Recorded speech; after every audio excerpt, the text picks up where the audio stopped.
ਦੀਪ ਸਿੱਧੂ ਤੁਸੀਂ ਸਾਰਿਆਂ ਨੇ ਦੇਖਿਆ, 1.5 ਸਾਲ ਵਿਚਰਿਆ ਇੱਥੇ। ਉਸ 1.5 ਸਾਲ ਦੇ ਵਿੱਚ ਉਹਨੇ ਕੀ ਕੀਤਾ? ਇਹ ਤਾਂ ਬਹੁਤ ਗੱਲਾਂ ਕੀਤੀਆਂ ਜਾ ਸਕਦੀਆਂ, ਘੰਟਿਆਂ ਬੱਧੀ, ਮਹੀਨਿਆਂ ਬੱਧੀ, ਇੰਨਾ ਕੁਛ ਉਹਦੇ ਵਿੱਚ ਸਮੋ ਗਿਆ। ਪਰ ਅੱਜ ਆਪਾਂ ਜਿਹੜੀ ਇੱਥੇ ਗੱਲ ਕਰਾਂਗੇ ਕੌਮੀ ਹੋਂਦ ਦੀ। ਤੁਸੀਂ ਨੋਟ ਕੀਤਾ ਹੋਣਾ ਦੀਪ ਸਿੱਧੂ ਦੇ ਵਿੱਚ ਇੱਕ ਵਿਸ਼ੇਸ਼ਤਾ ਹੀ ਸੀ, ਬੋਲਦੇ ਸਾਰੇ ਹੀ ਆਪਾਂ, ਬੁਲਾਰੇ ਕੌਮ ਹੋਰ ਬਹੁਤ ਹੋਣਗੇ, ਪਰ ਇੱਕ ਗੱਲ ਮੈਂ ਉਹਦੇ ਜਾਣ ਤੋਂ ਬਾਅਦ ਅਕਸਰ ਸੁਣਦਾ ਵੀ ਯਾਰ ਜਿਵੇਂ ਉਹਦੀ ਗੱਲ ਦਿਲ ਤੇ ਜਾ ਕੇ ਵੱਜਦੀ ਸੀ ਜਾਂ ਅੰਦਰ ਘਰ ਘਰ ਜਾਂਦੀ ਸੀ, ਦੂਜੇ ਬੁਲਾਰਿਆਂ ਦੀ ਉਸ ਤਰ੍ਹਾਂ ਨਹੀਂ ਕਰਦੀ। ਇਹਦਾ ਕਾਰਨ ਕੀ ਸੀ? ਕਿਹੜੀ ਗੱਲ ਸੀ ਜਿਹੜੀ ਹੋਰਨਾਂ ਬੁਲਾਰਿਆਂ 'ਚ ਘਾਟ ਹੈ? ਉਹ ਦੀਪ ਸਿੱਧੂ ਦੇ ਵਿੱਚ ਉਹ ਗੱਲ ਸੀ ਕੋਈ। ਸੋ ਬਿਲਕੁਲ ਹੀ ਚੰਦ ਸ਼ਬਦਾਂ 'ਚ ਮੈਂ ਗੱਲ ਕਹਿਣੀ ਹੋਵੇ, ਜਦੋਂ ਕੌਮਾਂ ਦੀ ਗੱਲ ਹੋਣੀ ਹੈ, ਖਾਸ ਕਰਕੇ ਸਿੱਖ ਕੌਮ ਦੀ, ਉਦੋਂ ਜਿਹੜੀ ਅੰਦਰੋਂ ਹਿਰਦੇ 'ਚੋਂ ਜਾਂ ਰੂਹ 'ਚੋਂ ਨਿਕਲੇ ਸ਼ਬਦ ਹੋਣਗੇ ਨਾ, ਬੋਲ, ਉਹੀ ਰੂਹਾਂ ਤੱਕ ਜਾ ਸਕਣਗੇ। ਜਿਹੜੇ ਜਿਹਨ 'ਚੋਂ ਨਿਕਲਣਗੇ, ਸੋਚ ਸਮਝ ਕੇ ਕਿਸੇ ਪਲੈਨਿੰਗ 'ਚੋਂ ਨਿਕਲਣਗੇ ਕਿ ਮੈਂ ਆਹ ਗੱਲ ਲੋਕਾਂ ਨੂੰ ਇੱਧਰ ਨੂੰ ਲੈ ਕੇ ਜਾਣਾ ਹੈ, ਉਹਦਾ ਓਨਾ ਅਸਰ ਨਹੀਂ ਹੋਊਗਾ।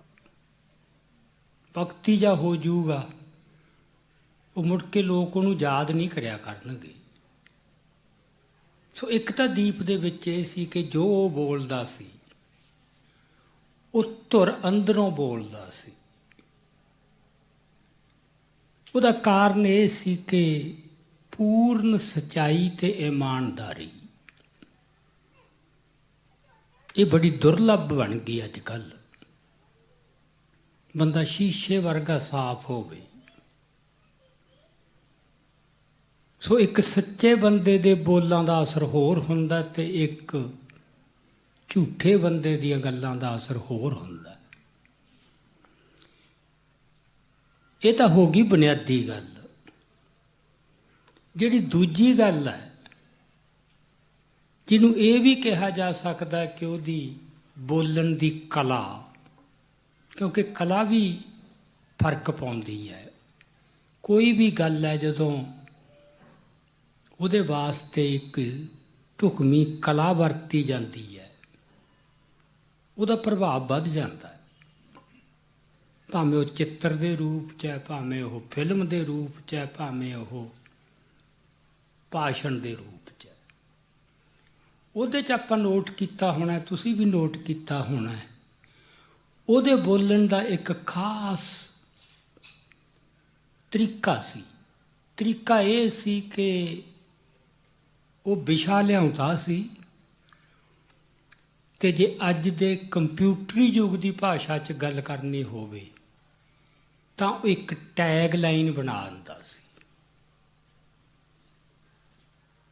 ਉਹਦੇ ਨਾਲ ਫਰਕ ਕੀ ਪੈਂਦਾ ਹੈ? ਕਿਸਾਨ ਮੋਰਚੇ 'ਚ ਆ ਕੇ ਉਹਨੇ ਜਦੋਂ ਇਹ ਕਿਹਾ ਕਿ ਮਸਲਾ ਇਕੱਲੇ 3 ਕਾਨੂੰਨਾਂ ਦਾ ਨਹੀਂ, ਮਸਲਾ ਇਕੱਲੇ MSP ਦਾ ਨਹੀਂ, ਮਸਲਾ ਸਾਡੀ ਹੋਂਦ ਦਾ ਹੈ,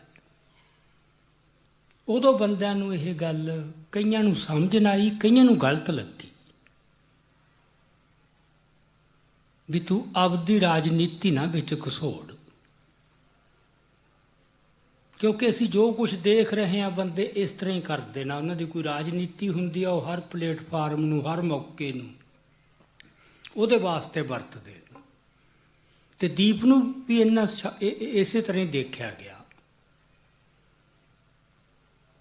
ਹੁਣ ਤੁਸੀਂ ਨੋਟ ਕਰੋ ਕਿ ਜਿਹੜਾ ਉਹਨੇ ਕਿਹਾ ਸੀ ਕਿ ਮਸਲਾ ਹੋਂਦ ਦਾ ਹੈ, ਥੋੜ੍ਹੇ ਚਿਰ ਦੇ ਵਿੱਚ ਉਹ ਮਸਲਾ, ਉਹ ਜਿਹੜਾ ਗੱਲ ਹੈ ਕੌਮੀ ਹੋਂਦ ਦੀ ਗੱਲ, ਵੀ ਮਸਲਾ ਹੋਂਦ ਦਾ ਹੈ। ਮੈਂ ਕਈ ਵੀਡੀਓਜ਼ ਦੇਖੀਆਂ ਪਿੰਡਾਂ ਦੇ ਵਿੱਚ ਅਨਪੜ੍ਹ ਬੀਬੀਆਂ, ਕਿਉਂਕਿ ਕਿਸਾਨ ਅੰਦੋਲਨ 'ਚ ਸਟੇਜ 'ਤੇ ਬਹੁਤ ਜਨਤਾ ਚੜ੍ਹਨ ਲਾਤੀ ਸੀ, ਇਹ ਉਹਦੀ ਦੇਣ ਹੈ ਕਿਸਾਨ ਅੰਦੋਲਨ ਦੀ। ਜਿੱਥੇ ਅੱਗੇ ਐਂ ਸੀ ਵੀ ਇਹ ਤਾਂ ਬਹੁਤ ਸਿਆਣੇ ਤਜਰਬੇਕਾਰ ਬੰਦਿਆਂ ਦਾ ਕੰਮ ਹੈ, ਅਸੀਂ ਕੀ ਕਰਨਾ, ਉਹ ਸਵੈ ਵਿਸ਼ਵਾਸ ਲੋਕਾਂ 'ਚ ਆਇਆ ਤੇ ਬਿਲਕੁਲ ਸਧਾਰਨ ਬੀਬੀਆਂ, ਉਹਨਾਂ ਦੇ ਮੂੰਹਾਂ 'ਤੇ ਵੀ ਇਹ ਗੱਲ ਚੜ੍ਹ ਗਈ ਸੀ ਕਿ ਮਸਲਾ ਤਾਂ ਹੋਣ ਦਾ ਹੈ ਜੀ। ਈਵਨ ਜਿਹੜੀ ਉਹ ਸਟੇਜ ਸੀਗੀ ਸੰਯੁਕਤ ਕਿਸਾਨ ਮੋਰਚੇ ਦੀ, ਉਹ ਤੋਂ ਵੀ ਇਹ ਗੱਲ ਮੱਲੋ ਮੱਲੀ ਹੋਣੀ ਸ਼ੁਰੂ ਹੋ ਗਈ। ਸੋ ਇੱਕ ਤਾਂ ਉਹਦੀ ਇਹ ਪ੍ਰਾਪਤੀ ਸੀ। ਦੂਜੀ, ਇੱਕ ਉਹਨੇ ਗੱਲ ਲਿਆਂਦੀ ਸੀ, ਜੇ ਤੁਹਾਡੇ ਯਾਦ ਹੋਵੇ, ਜਦੋਂ ਉਹਦੇ ਵਾਰੰਟ ਨਿਕਲੇ ਹੋਏ ਸੀ, ਪੁਲਿਸ ਵੱਲੋਂ ਪਿੱਛਾ ਕੀਤਾ ਜਾ ਰਿਹਾ ਸੀ, ਸ਼ਿਕਾਰੀਆਂ ਵਾਂਗੂ ਪਿੱਛੇ ਪਈਆਂ ਹੋਈਆਂ ਸੀ ਸਾਰੀਆਂ ਤਾਕਤਾਂ, ਉਹਦਾ ਜ਼ਿੰਦਗੀ ਦਾ ਪਹਿਲਾ ਤਜਰਬਾ ਸੀ ਕਿ ਸਭ ਕੁਝ ਤੋਂ ਕਿ ਬਚਣਾ ਕਿਵੇਂ ਹੈ, ਲੁਕਣਾ ਹੈ। ਲੁਕਣ ਵਾਸਤੇ ਤੁਹਾਡੇ ਗੁਪਤ ਟਿਕਾਣੇ ਚਾਹੀਦੇ ਨੇ, ਆਸਰੇ, ਭਰੋਸੇਯੋਗ ਬੰਦੇ ਹੋਣ। ਹੁਣ ਤਾਂ ਆਪਦੇ ਆਪ ਨੂੰ ਇਸ ਤਰ੍ਹਾਂ ਤਾਂ ਕਦੇ ਨਾ ਸੋਚਿਆ ਸੀ, ਨਾ ਤਿਆਰ ਕੀਤਾ ਸੀ। ਅਚਾਨਕ ਸਿਰ ਤੇ ਪਈ ਗੱਲ। ਉਹ ਮੈਨੂੰ ਪਤਾ ਹੈ, ਮਤਲਬ ਉਹਨਾਂ ਦਿਨਾਂ 'ਚ ਉਹਨੂੰ ਕਿੰਨੀ ਕਿੰਨੀ ਸਮੱਸਿਆ ਆਈ, ਕਿੰਨੇ ਬੰਦਿਆਂ ਨੇ ਮੂੰਹ ਫੇਰੇ, ਉਹਨੂੰ ਆਸਰਾ ਦੇਣ ਤੋਂ ਜਵਾਬ ਦਿੱਤਾ। ਬਹੁਤ ਵੱਡਾ ਸੰਕਟ ਸੀ। ਉਹਦੇ ਸੰਕਟ ਦੀ ਘੜੀ 'ਚ ਜਿਹੜਾ ਉਹ ਬੈਠ ਕੇ ਬੋਲਿਆ, ਜਿੱਥੇ ਰੋਇਆ, ਜਿੱਥੇ ਸਿਰ ਤੇ ਟੋਪੀ ਜੀ ਸੀ ਉਹਦੇ, ਮੋਟਰ ਵਾਲੇ ਕਮਰੇ ਵਿੱਚ, ਜਿੱਥੇ ਬਹੁਤ ਉਹ ਦਰਦ 'ਚੋਂ ਬੋਲਿਆ, ਉਹਦੇ ਉਹਨੂੰ ਇੱਕ ਉਹਨੇ ਨਿਹੋਰਾ ਵੀ ਮਾਰਿਆ ਪੰਜਾਬ ਨੂੰ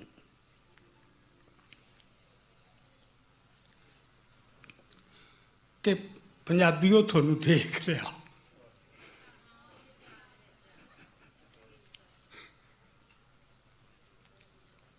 ਵੀ ਤੁਸੀਂ ਕਿੰਨਾ ਕੁ ਮੁੱਲ ਪਾਇਆ।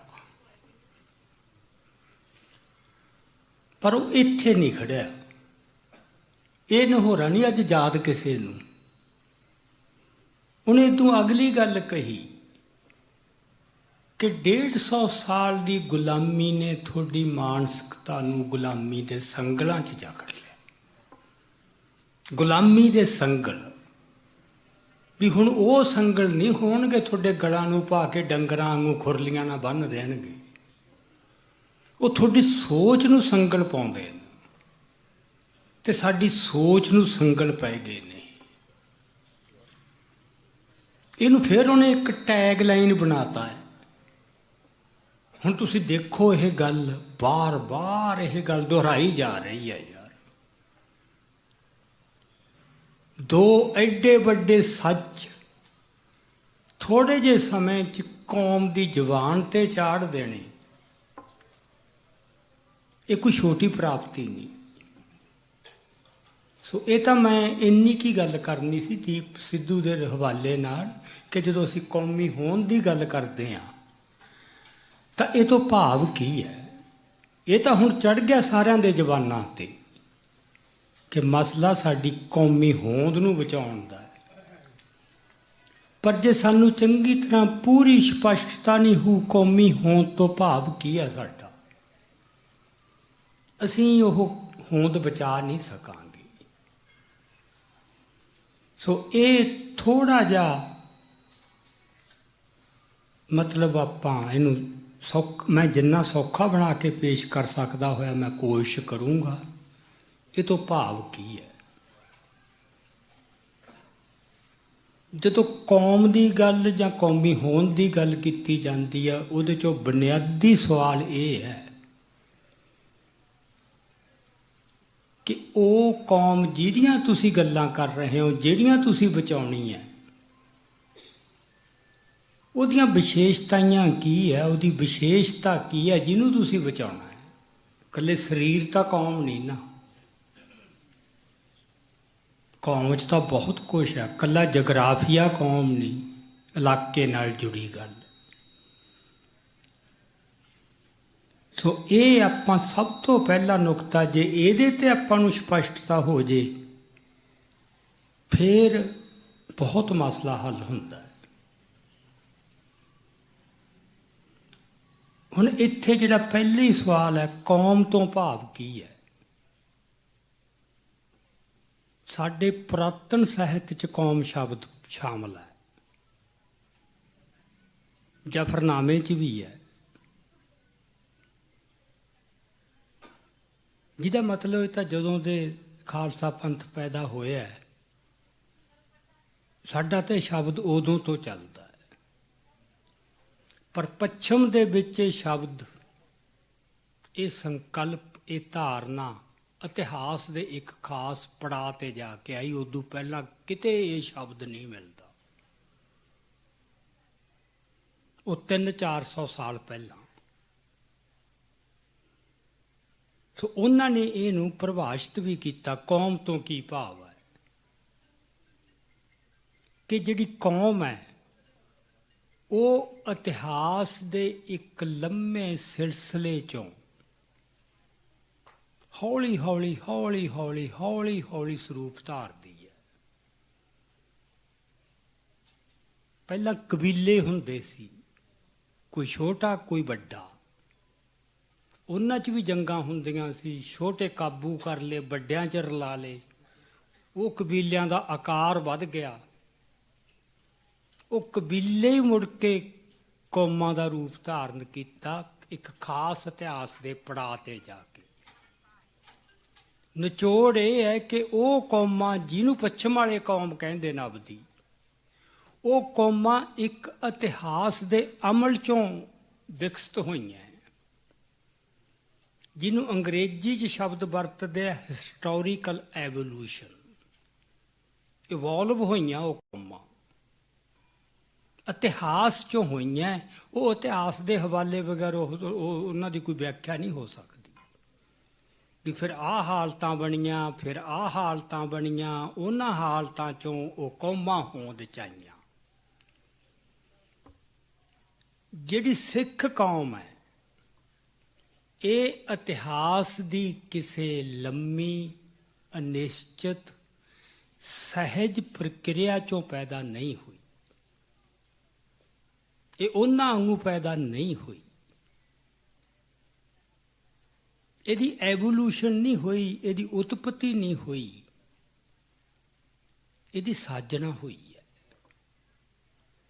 ਇਹ ਤਾਂ ਸਿਰਜੀ ਗਈ ਹੈ, ਤੇ ਸਿਰਜੀ ਅਕਾਲ ਪੁਰਖ ਦੀ ਰਜ਼ਾ ਮੁਤਾਬਕ ਗਈ ਹੈ। ਇਹਦੇ ਸਿਰਜਣਹਾਰ ਦੂਜੀਆਂ ਕੌਮਾਂ ਵਰਗੇ ਨਹੀਂ। ਦੂਜੀਆਂ ਕੌਮਾਂ 'ਚ ਵਿਦਵਾਨ ਹੋਏ ਨੇ, ਫਿਲਾਸਫਰ ਹੋਏ ਨੇ, ਨਾਇਕ ਹੋਏ ਆ, ਸੂਰਮੇ ਹੋਏ ਆ, ਸਭ ਕੁਛ ਹੈ। ਕੌਮਾਂ ਦੇ ਪਿੱਛੇ ਬੜਾ ਕੁਛ ਖੜਾ, ਹਰ ਇੱਕ ਦਾ ਬੜੀਆਂ ਯਾਦਾਂ ਖੜੀਆਂ ਲੰਮੀਆਂ। ਉਹ ਇੱਕ ਲੰਮਾ ਅਮਲ ਚੱਲਦਾ ਗਿਆ, ਚੱਲਦਾ ਗਿਆ, ਚੱਲਦਾ ਗਿਆ, ਜਿਹਦੇ ਵਿੱਚ ਉਹ ਕੌਮਾਂ ਦੇ ਸਰੂਪ ਉੱਭਰ ਕੇ ਸਾਹਮਣੇ ਆ ਗਏ। ਸਿੱਖ ਕੌਮ ਇਸ ਤਰ੍ਹਾਂ ਨਹੀਂ ਇਤਿਹਾਸ ਦੇ ਵਿੱਚੋਂ ਪੈਦਾ ਹੋਈ ਵੀ ਕੋਈ ਇਤਿਹਾਸ ਦੀਆਂ ਹਾਲਤਾਂ ਦੇ ਵਿੱਚੋਂ ਉਹ ਪੈਦਾ ਹੋਈ ਹੋਵੇ। ਇਹਦੇ ਸਿਰਜਣਹਾਰ ਨੇ, ਤੇ ਉਹ ਸਿਰਜਣਹਾਰ ਸਧਾਰਨ ਕੋਈ ਆਮ ਮਨੁੱਖ ਨਹੀਂ, ਕੋਈ ਨਾਇਕ ਨਹੀਂ, ਕੋਈ ਜਰਨੈਲ ਨਹੀਂ, ਕੋਈ ਵਿਦਵਾਨ ਨਹੀਂ, ਕੋਈ ਫਿਲਾਸਫਰ ਨਹੀਂ। ਉਹ ਰੱਬੀ ਜੋਤਾਂ ਨੂੰ ਪਹਿਲੀ ਪਾਤਸ਼ਾਹੀ ਤੋਂ ਸ਼ੁਰੂ ਹੋ ਕੇ 10ਵੀਂ ਪਾਤਸ਼ਾਹੀ ਤੱਕ ਉਹ ਰੱਬੀ ਜੋਤ 10 ਜਾਮਿਆਂ 'ਚ ਰਾਹੀਂ ਪ੍ਰਗਟ ਹੁੰਦੀ ਰਹੀ। 240 ਸਾਲ ਦੇ ਲਗਭਗ ਉਹ ਇੱਥੇ ਇੱਕ ਰੂਹਾਨੀ ਪ੍ਰਵਾਹ ਪੰਜਾਬ ਦੀ ਧਰਤੀ ਤੇ ਵਗਿਆ, ਜਿਹਦੇ ਵਿੱਚੋਂ ਸਿੱਖ ਕੌਮ ਦਾ ਸਰੂਪ ਉੱਭਰ ਕੇ ਸਾਹਮਣੇ ਆਇਆ। ਜਿਵੇਂ ਸ੍ਰਿਸ਼ਟੀ ਦੀ ਰਚਨਾ ਹੋਈ ਹੈ, ਇਹ ਹੁਣ ਇਤਿਹਾਸ ਦੇ ਅਮਲ 'ਚੋਂ ਨਹੀਂ ਹੋਈ। ਇਹ ਸਿਰਜਣਹਾਰ ਨੇ ਕਿਸੇ ਮੌਕੇ ਤੇ ਆ ਕੇ ਇਹ ਸਾਜਤੀ ਬਸ ਸ੍ਰਿਸ਼ਟੀ। ਸਿੱਖ ਕੌਮ ਉਸੇ ਤਰ੍ਹਾਂ ਹੀ ਸਿਰਜੀ ਗਈ ਹੈ, ਇਸ ਕਰਕੇ ਸ੍ਰਿਸ਼ਟੀ ਦਾ ਹੀ ਹਿੱਸਾ ਹੈ। ਇਹਨੂੰ ਸ੍ਰਿਸ਼ਟੀ ਨੂੰ ਪਾਸੇ ਕਰਕੇ ਨਹੀਂ ਦੇਖਿਆ ਜਾ ਸਕਦਾ। ਤਾਂ ਅਸੀਂ ਕਹਿੰਦੇ ਹਾਂ ਕੌਮਾਂ ਆਉਂਦੀਆਂ, ਕੌਮਾਂ ਮਿਟ ਜਾਂਦੀਆਂ, ਪਰ ਸ੍ਰਿਸ਼ਟੀ ਕਦੇ ਮਿਟਿਓ ਬ੍ਰਹਿਮੰਡ ਕਦੇ ਮਿਟ ਜੂਗਾ। ਸੋ ਸਿੱਖ ਕੌਮ ਤਾਂ ਉਹਦਾ ਹਿੱਸਾ ਹੈ, ਉਹ ਸ੍ਰਿਸ਼ਟੀ ਦਾ ਅਟੁੱਟ ਅੰਗ ਆ, ਉਹਦਾ ਇੱਕ ਜੁੱਜ ਹੈ। ਇਸ ਕਰਕੇ ਇਹ ਤਾਂ ਚਿੰਤਾ ਮਨਾਂ ਚੋਂ ਕੱਢ ਦਿਓ ਵੀ ਇਹਨੂੰ ਕੋਈ ਖਤਮ ਕਰ ਦੂ। ਖਤਮ ਕਰਨ ਵਾਲੇ ਬੜੇ ਆਏ ਤੇ ਬੜੇ ਆਉਂਦੇ ਰਹਿਣਗੇ, ਕਿਉਂਕਿ ਇਹ ਇਤਿਹਾਸ ਦੀ ਮੁਤਾਜ ਨਹੀਂ। ਇਹ ਰੱਬੀ ਜੋਤਾਂ ਨੇ ਪੈਦਾ ਕੀਤੀ, ਰੱਬ ਨੇ ਪੈਦਾ ਕੀਤੀ, ਅਕਾਲ ਪੁਰਖ ਦੀ ਰਾਜਾ ਚੋਂ ਨਿਕਲੀ ਹੋਈ ਚੀਜ਼ ਹੈ। ਇਹਨੂੰ ਕੋਈ ਖਤਮ ਨਹੀਂ। ਪਹਿਲੀ ਗੱਲ ਤਾਂ ਇਹ ਵਿਸ਼ਵਾਸ ਪੱਕਾ ਬਣਨਾ ਚਾਹੀਦਾ ਹੈ। ਪਰ ਇਹ ਵਿਸ਼ਵਾਸ ਨਾਲ ਅੱਖਾਂ ਵੀ ਬੰਦ ਨਹੀਂ ਕਰ ਸਕਦੇ ਖਤਰਿਆਂ ਤੋਂ, ਕਿਉਂਕਿ ਮੇਟਣ ਦੇ ਯਤਨ ਨੂੰ ਖਤਮ ਕਰਨ ਦੇ ਕਦੇ ਵੀ ਨਹੀਂ ਰੋਕੇ। ਪਹਿਲੇ ਦਿਨ ਤੋਂ ਹੀ, ਜਿੱਦਾਂ ਹੀ ਗੁਰੂ ਨਾਨਕ ਪਾਤਸ਼ਾਹ ਨੇ ਜਨੇਊ ਪਹਿਨਣ ਤੋਂ ਇਨਕਾਰ ਕਰਤਾ, ਟਕਰਾਅ ਦਾ ਆਧਾਰ ਸਿਰਜਿਆ ਗਿਆ। ਬਸ ਉਦੋਂ ਬਾਅਦ ਲਗਾਤਾਰ ਉਹ ਜਾਰੀ ਹੈ। ਸੋ ਇਹ ਨੁਕਤਾ ਕਿ ਸਿੱਖ ਕੌਮ ਦਾ ਬਾਕੀਆਂ ਨਾਲੋਂ ਫਰਕ ਕੀ ਹੈ, ਨਿਆਰਾਪਣ ਕੀ ਹੈ, ਜਿਹਨੂੰ ਅਸੀਂ ਨਿਆਰਾਪਣ ਕਹਿੰਦੇ ਹਾਂ। ਇਹ ਨਿਆਰੀ ਕੌਮ ਹੈ। ਇਹ ਇਹਨਾਂ ਅਰਥਾਂ 'ਚ ਇਹ ਅਕਾਲ ਪੁਰਖ ਦੀ ਰਜਾ ਅਨੁਸਾਰ ਰੱਬੀ ਜੋਤ ਨੇ 10 ਜਾਮਿਆਂ 'ਚ ਸੰਪੂਰਨ ਕੀਤੀ ਹੈ। ਤੇ ਫਿਰ ਇਹਦੀ ਅਗਵਾਈ ਵੀ ਸ੍ਰੀ ਗੁਰੂ ਗ੍ਰੰਥ ਸਾਹਿਬ, ਜਿਹਦੇ 'ਚੋਂ ਸਾਰਾ ਪਾਤਸ਼ਾਹੀਆਂ ਵੀ ਸ਼ਾਮਲ ਨੇ, ਸਭ ਕੁਛ ਹੈ ਉਹਦੇ ਵਿੱਚ। ਤੇ ਉਹ ਸਦੀਵੀ ਹੈ, ਸਥਿਰ ਹੈ, ਅਹਿਲ ਹੈ। ਬੰਦੇ ਡੋਲ ਜਾਣਗੇ, ਬੰਦੇ ਡਿੱਗ ਪੈਣਗੇ, ਕਿਸੇ ਬੰਦੇ ਤੇ ਤੁਸੀਂ ਯਕੀਨ ਨਹੀਂ ਕਰ ਸਕਦੇ, ਪਰ ਇਹ ਅਹਿਲ ਹੈ। ਇਸ ਕਰਕੇ ਇਹ ਹਦਾਇਤ ਕਰਕੇ 10ਵੇਂ ਪਾਤਸ਼ਾਹ ਵੀ ਇਦੋਂ ਬਾਅਦ ਤੁਹਾਡਾ ਗੁਰੂ ਸ੍ਰੀ ਗੁਰੂ ਗ੍ਰੰਥ ਸਾਹਿਬ ਹੋ, ਜਿਹੜਾ ਜੁਗੋ ਜੁਗ ਅਟਲ ਹੋ। ਜਦੋਂ ਖਾਲਸੇ ਦੀ ਸੁਰਤ ਉੱਥੋਂ ਤੱਕ ਪਹੁੰਚੂਗੀ, ਉਦੋਂ ਖਾਲਸਾ ਅਜਿੱਤ ਹੋ। ਜਦੋਂ ਖਾਲਸੇ ਦੀ ਸੁਰਤ ਉਦੋਂ ਨੀਵੀਂ ਡਿੱਗੂ, ਉਦੋਂ ਉਹਦੇ ਤੇ ਸੰਕਟ ਵੀ ਆਉਣਗੇ ਤੇ ਹਾਰਾਂ ਵੀ ਹੋਣਗੀ। ਇਹ ਗੱਲ ਬੁਨਿਆਦੀ ਆਪਾਂ ਸਮਝ ਲਈਏ ਕਿ ਕੌਮੀ ਹੋਣ ਦਾ ਸਾਡੇ ਵਾਸਤੇ ਉਹਦਾ ਅਰਥ ਕੀ ਹੈ। ਸੋ ਹੁਣ ਇਸ ਤੋਂ ਅਗਲੀ ਗੱਲ ਇਹ ਹੈ, ਬਾਕੀ ਕੌਮਾਂ ਇਤਿਹਾਸ ਚੋਂ ਆਈਆਂ। ਇਹ ਮੈਂ ਪਹਿਲਾਂ ਗੱਲ ਸਾਫ਼ ਕਰਤੀ ਹੈ ਨਾ, ਇਹ ਸਿਰਜੀ ਗਈ ਹੈ। ਪਰ ਇੱਕ ਹੋਰ ਇਹਦੇ ਨਾਲ ਜੁੜਵੀਂ ਅਕੱਟ ਸਚਾਈ ਇਹ ਵੀ ਹੈ ਕਿ ਇਹ ਕੌਮ ਪ੍ਰਗਟ ਤਾਂ ਇਤਿਹਾਸ 'ਚ ਹੀ ਹੋਈ ਨਾ, ਸਰੀਰ ਤਾਂ ਇਤਿਹਾਸ 'ਚ ਹੀ ਧਾਰਿਆ, ਇਤਿਹਾਸ 'ਚ ਹੀ ਸਰਗਰਮ ਹੋਈ, ਵਿਚਰੀ।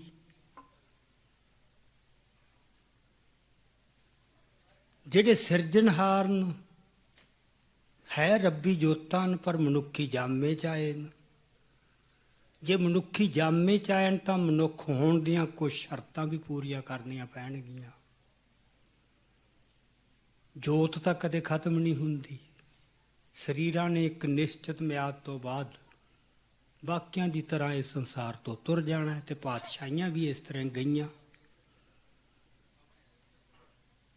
ਸੋ ਉਹ ਇਤਿਹਾਸਕ ਵੀ ਨੇ ਇਹਨਾਂ ਅਰਥਾਂ ਦੇ ਵਿੱਚ, ਕਿਉਂਕਿ ਉਸ ਰੂਪ 'ਚ ਹੀ ਵਿਚਰੇ ਨਾ, ਇਤਿਹਾਸ ਦੇ ਵਿੱਚ ਹੀ ਵਿਚਰੇ ਨੇ। ਪਰ ਇੱਥੇ ਇੱਕ ਫਰਕ ਸਾਨੂੰ ਸਮਝਣਾ ਪਊਗਾ। ਜਿਹੜੇ ਬਾਕੀ ਕੌਮਾਂ ਦੇ ਨਿਰਮਾਤਾ ਕਹਿੰਦੇ ਨੇ, ਉਹਨਾਂ ਦੇ ਕੋਈ ਨਾਇਕ ਨੇ, ਉਹ ਇਤਿਹਾਸਕ ਹਾਲਤਾਂ ਤੋਂ ਵੱਡੇ ਨਹੀਂ ਸੀ ਹੁੰਦੇ। ਉਹ ਇਤਿਹਾਸਕ ਹਾਲਤਾਂ ਨੂੰ ਸਮਝ ਲੈਂਦੇ ਸੀ, ਫਿਰ ਉਹਦੇ ਵਿੱਚੋਂ ਜੋ ਸੁਭਾਵਨਾਵਾਂ ਬਣਦੀਆਂ ਸੀ, ਉਹ ਉਹਦੇ ਵਿੱਚੋਂ ਆਪਦੀ ਕੌਮ ਦਾ ਕੁਛ ਕਰ ਜਾਂਦੇ ਸੀ। ਉਹ ਇਤਿਹਾਸ ਦੇ ਮੁਤਾਜ ਰਹਿੰਦੇ ਸੀ। ਇਹੀ ਹੈ ਵੀ ਕਿਸੇ ਨੂੰ ਉਹ ਸਮਝ ਕਿੰਨੀ ਕੁ ਹੈ, ਇਤਿਹਾਸ ਦਾ ਬਹਿਣ ਕੀ ਹੈ, ਇਤਿਹਾਸ ਦਾ। ਇੱਥੇ ਵੱਖਰੀ ਗੱਲ ਹੋਈ ਹੈ, ਬਿਲਕੁਲ ਹੀ ਵੱਖਰੀ। ਗੁਰੂ ਸਾਹਿਬ ਇਤਿਹਾਸ 'ਚ ਹੀ ਵਿਚਰੇ ਹੈ, ਸਿੱਖ ਕੌਮ ਵੀ ਅੱਜ ਵੀ ਇਤਿਹਾਸ 'ਚ ਹੀ ਵਿਚਰ ਰਹੀ ਹੈ, ਇਤਿਹਾਸ ਦੇ ਵਿੱਚ ਹੀ ਵਿਚਰੀ ਹੈ, ਪਰ ਇਹ ਇਤਿਹਾਸ ਦੀ ਮੁਹਤਾਜ ਨਹੀਂ ਸੀ। ਜਾਂ ਇਹ ਕਹਿ ਲਓ ਕਿ ਜਦੋਂ ਪਾਤਸ਼ਾਹੀ ਆਏ, ਪਹਿਲੀ ਪਾਤਸ਼ਾਹੀ ਤੋਂ ਸ਼ੁਰੂ ਹੋ ਜਾਓ, ਉਹਨਾਂ ਤੇ ਕੋਈ ਇਤਿਹਾਸਕ ਬੰਦਸ਼ਾਂ ਨਹੀਂ ਸੀ ਵੀ ਇੰਨਾ ਕੀ ਤੁਹਾਨੂੰ ਮਿਲੂਗਾ, ਇਹਦੇ 'ਚ ਗੁੰਜਾਇਸ਼। ਅੱਜ ਦੀਆਂ ਇਤਿਹਾਸਕ ਹਾਲਤਾਂ ਇਹ ਨਹੀਂ। ਉੱਥੇ ਇਤਿਹਾਸ ਨੇ ਆਪਣੇ ਆਪ ਨੂੰ ਪੂਰਨ ਤੌਰ ਤੇ ਉਹਨਾਂ ਅੱਗੇ ਸਪੁਰਦ ਕਰ ਦਿੱਤਾ ਬਸ। ਫਿਰ ਉਹਨਾਂ ਨੇ ਆਪਦੇ ਮੁਤਾਬਕ ਉਹਦੇ ਨਕਸ਼ ਘੜੇ ਇਤਿਹਾਸ ਦੇ। ਇਤਿਹਾਸ ਨੇ ਉਹਨਾਂ ਨੂੰ ਪੈਦਾ ਨਹੀਂ ਕੀਤਾ, ਇਤਿਹਾਸ ਨੇ ਉਹਨਾਂ ਦੇ ਨਕਸ਼ ਨਹੀਂ ਘੜੇ, ਇਤਿਹਾਸ ਨੇ ਉਹਨਾਂ ਦੇ ਰੋਲ ਨਿਸ਼ਚਿਤ ਨਹੀਂ ਕੀਤੇ, ਉਹਨਾਂ ਨੇ ਇਤਿਹਾਸ ਦੇ ਨਕਸ਼ ਘੜੇ। ਜਿੱਥੇ ਇਹ ਹੈ ਕਿ ਅਸੀਂ ਆਕਾਸ਼ ਵੀ ਅਸੀਂ ਆਪਦਾ ਆਪ ਹੀ ਸਿਰਜ ਲਾਂਗੇ, ਜਿੱਥੇ ਕੋਈ ਸੀਮਾ ਨਹੀਂ। ਸੋ ਇਹ ਇੱਕ ਜਿਹੜਾ ਫਰਕ ਹੈਗਾ, ਜਿੱਥੇ ਮੈਂ ਨਿਆਰਾਪਣ ਕਹਿਣਾ ਨਾ, ਨਿਆਰਾਪਣ ਅਸੀਂ ਬਹੁਤ ਕਹਿੰਦੇ ਹਾਂ ਵੀ ਅਸੀਂ ਨਿਆਰੀ ਕੌਮ ਹੈ, ਉਹਦੀਆਂ ਸਾਰੀਆਂ ਪਰਤਾਂ, ਸਾਰੇ ਪੱਖਾਂ ਦਾ ਜੇ ਸਾਨੂੰ ਪਤਾ ਨਹੀਂ ਹੋ ਕਿੰਨਾ ਅਰਥਾਂ 'ਚ ਅਸੀਂ ਨਿਆਰੇ ਹਾਂ, ਸਾਥੋਂ ਨਿਆਰਾਪਣ ਨਹੀਂ ਕਾਇਮ ਰਹਿਣਾ। ਰਾਜ ਭਾਵੇਂ ਆ ਜੇ, ਪਰ ਉਹ ਨਿਆਰਾਪਣ ਗਵਾ ਸਕਦਾ। ਸੋ ਇਹਨਾਂ ਅਰਥਾਂ ਦੇ ਵਿੱਚ ਸਿੱਖ ਕੌਮ ਨਿਆਰੀ ਹੈ ਕਿ ਸਿਰਜੀ ਰੱਬੀ ਜੋਤਾਂ ਨੇ ਹੈ, ਪਰ ਉਹ ਰੱਬੀ ਜੋਤਾਂ ਮਨੁੱਖੀ ਜਾਮੇ 'ਚ ਇਤਿਹਾਸਕ ਤੌਰ ਤੇ ਪ੍ਰਗਟ ਹੋਈਆਂ, ਇਤਿਹਾਸ ਦੇ ਪਾਤਰ ਬਣ ਕੇ ਵੀ ਆਏ, ਇਤਿਹਾਸ ਨੂੰ ਆਪਦੇ ਮੁਤਾਬਕ ਚਲਾਇਆ। ਸੋ ਇੱਕ ਰੂਪ ਦੇ ਵਿੱਚ ਮੈਂ ਪਹਿਲਾਂ ਵੀ ਕਿਹਾ ਵੀ ਉਹ ਇਤਿਹਾਸਕ ਵੀ ਨੇ, ਪਰ ਬਾਕੀ ਸਾਰਿਆਂ ਨਾਲੋਂ ਵੱਡਾ ਫਰਕ ਹੈ ਕਿ ਇਤਿਹਾਸ ਦੇ ਉਹ ਮੁਹਤਾਜ ਨਾ ਬਣੇ। ਹੁਣ ਇੱਥੇ ਇੱਕ ਕੁੰਡੀ ਹੈ ਬਹੁਤ ਵੱਡੀ ਸਮਝਣ ਵਾਲੀ ਕਿ ਇਹ ਕਿਉਂ ਹੋਣਾ ਪੈ ਗਿਆ, ਇਤਿਹਾਸ 'ਚ ਕਿਉਂ ਪ੍ਰਗਟ ਹੋਏ, ਕਿਉਂ ਰੂਪਮਾਨ ਹੋਏ, ਮਕਸਦ ਕੀ ਸੀ, ਮੰਤਵ ਕੀ ਸੀ। ਜੇ ਇਹ ਨਹੀਂ ਸਾਨੂੰ ਪਤਾ ਲੱਗੂ, ਇਹ ਗੱਲਾਂ ਤਾਂ ਬੜੀਆਂ ਚੰਗੀਆਂ ਲੱਗਦੀਆਂ, ਮਨ ਨੂੰ ਸਵਾਦ ਜਿਹਾ ਵੀ ਆਊ, ਹੁਲਾਰਾ ਵੀ ਆਊ, ਉਹਦੇ 'ਚ ਆਪਾਂ ਇੱਥੇ ਵਿਸਥਾਰ 'ਚ ਨਹੀਂ ਜਾ ਸਕਦੇ। ਵੱਡੀ ਮਤਲਬ ਉਹ ਸਮਾਂ ਬਹੁਤ ਚਾਹੀਦਾ। ਇੱਕੋ ਹੀ ਗੱਲ ਹੈ ਕਿ ਅਕਾਲ ਪੁਰਖ ਨੇ ਇੱਕ ਖਾਸ ਮਿਸ਼ਨ ਸੌਂਪਿਆ, ਇੱਥੇ ਧਰਤੀ ਤੇ ਜਾ ਕੇ ਕੰਮ ਕਰਨਾ ਹੈ, ਇਸੇ ਧਰਤੀ ਤੇ ਮਿਸ਼ਨ ਸੌਂਪਿਆ। ਉਹ ਮਿਸ਼ਨ ਪੂਰਾ ਕਰਨ ਵਾਸਤੇ ਇਸ ਤਰ੍ਹਾਂ ਹੀ ਵਿਚਰਨਾ ਜ਼ਰੂਰੀ ਸੀ ਇਤਿਹਾਸ ਦੇ ਵਿੱਚ। ਉਹ ਮਿਸ਼ਨ ਨੂੰ ਸਮਝੋ। ਜੇ ਸਾਨੂੰ ਉਹ ਮਿਸ਼ਨ ਦੀ ਸਮਝ ਨਾ ਆਈ ਦੂਜੀਆਂ ਕੌਮਾਂ ਨਾਲੋਂ ਵੀ ਸਾਡਾ ਮਿਸ਼ਨ ਵੱਖਰਾ ਕੀ ਸੀ, ਮੇਰਾ ਖਿਆਲ ਉਹ ਬਹੁਤਾ ਸਮਝਾਉਣ ਦੀ ਲੋੜ ਨਹੀਂ। ਸਾਨੂੰ ਸਾਰਿਆਂ ਨੂੰ ਪਤਾ ਹੈ ਕਿ ਸਾਡਾ ਮਿਸ਼ਨ ਕੋਈ ਇਕੱਲਾ ਜਿਵੇਂ ਬਾਕੀ ਕੌਮਾਂ ਦਾ ਹੁੰਦਾ ਵੀ ਰਾਜ ਮਾਨਣਾ ਤੇ ਲੈਣਾ, ਇੱਥੋਂ ਤੱਕ ਸੀਮਿਤ ਨਹੀਂ ਸੀ। ਮਿਸ਼ਨ ਬਹੁਤ ਵੱਡਾ ਸੀ, ਪਰ ਉਹਦੇ ਵਾਸਤੇ ਰਾਜ ਜ਼ਰੂਰੀ ਸੀ। ਰਾਜ ਵਾਸਤੇ ਨਹੀਂ ਸੀ, ਰਾਜ ਮਾਨਣ ਵਾਸਤੇ ਨਹੀਂ ਸੀ। ਉਹ ਇੱਕ ਵੱਡੇ ਮਿਸ਼ਨ ਨੂੰ ਪੂਰਾ ਕਰਨ ਵਾਸਤੇ ਇੱਕ ਰਾਜ ਜ਼ਰੂਰੀ ਸੀ। ਉਹਦੇ ਨਾਲ ਬੜਾ ਫਰਕ ਪੈਂਦਾ, ਤੁਹਾਡੀ ਸਾਰੀ ਲੜਾਈ ਦਾ ਫਰਕ ਪੈਂਦਾ, ਕਿਹੋ ਜਿਹੀ ਲੜ ਰਹੇ ਹੋ ਤੇ ਉਹ ਰਾਜ ਕਿਹੋ ਜਿਹਾ ਸਿਰਜ ਰਹੇ ਹੋ। ਸੋ ਉਹ ਫਿਰ ਇਤਿਹਾਸ ਦੇ ਵਿੱਚ ਸਰਗਰਮ ਹੋਈ ਕੌਮ, ਗੁਰੂ ਵੀ ਹੋਏ, ਇਤਿਹਾਸ ਦੇ ਵਿੱਚ ਉਤਰੇ, ਫਿਰ ਜਿਹਦੇ ਵਿੱਚੋਂ ਇੱਕ ਇਤਿਹਾਸ ਵੀ ਸਿਰਜਿਆ ਗਿਆ।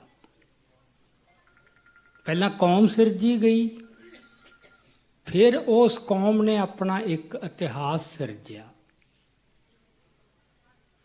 ਜਿਵੇਂ ਕੌਮ ਦੇ ਸਿਰਜਣਹਾਰ ਨਿਆਰੇ ਸੀ, ਜਿਵੇਂ ਕੌਮ ਨਿਆਰੀ ਹੈ, ਜਿਵੇਂ ਕੌਮ ਦਾ ਮਿਸ਼ਨ ਨਿਆਰਾ ਹੈ, ਉਵੇਂ ਫਿਰ ਨੈਚੁਰਲੀ ਇਤਿਹਾਸ ਵੀ ਨਿਆਰਾ ਹੀ ਹੋਊ ਨਾ। ਉਹ ਦੂਜੀਆਂ ਕੌਮਾਂ ਵਰਗਾ ਇਤਿਹਾਸ ਕਿਵੇਂ ਹੋ ਜਾਊਗਾ? ਸੋ ਜਦੋਂ ਹੁਣ ਅਸੀਂ ਕੌਮੀ ਹੋਂਦ ਨੂੰ ਬਚਾਉਣ ਦੀ ਗੱਲ ਕਰਦੇ ਹਾਂ, ਉਦੋਂ ਬਸ ਆਹੀ ਗੱਲ ਹੈ ਕਿ ਸਾਡੀ ਕੌਮ ਦੀ ਤੇ ਸਾਡੇ ਇਤਿਹਾਸ ਦਾ ਨਿਆਰਾਪਣ ਬਚਾ ਕੇ ਰੱਖਣਾ।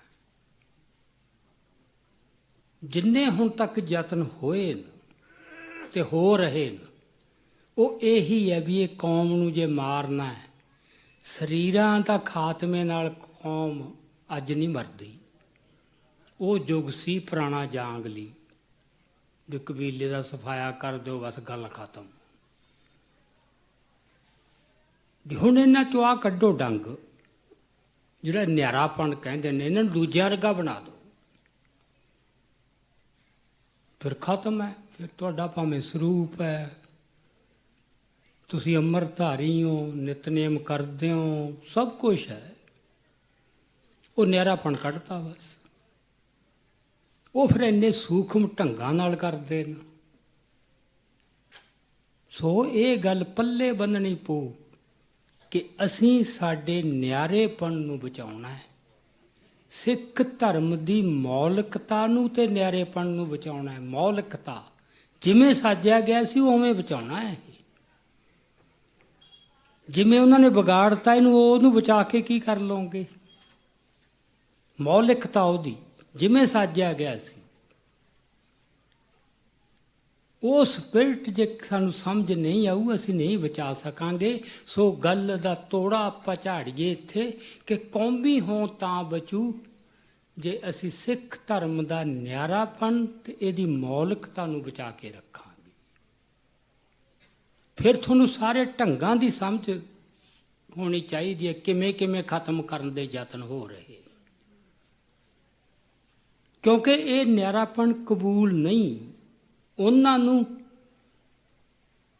ਜਿਨ੍ਹਾਂ ਨੂੰ ਇਹ ਲੱਗਦਾ ਕਿ ਇਹਦੇ ਨਾਲ ਫਿਰ ਸਾਡੀ ਹੋਂਦ ਨੂੰ ਖਤਰਾ ਹੈ।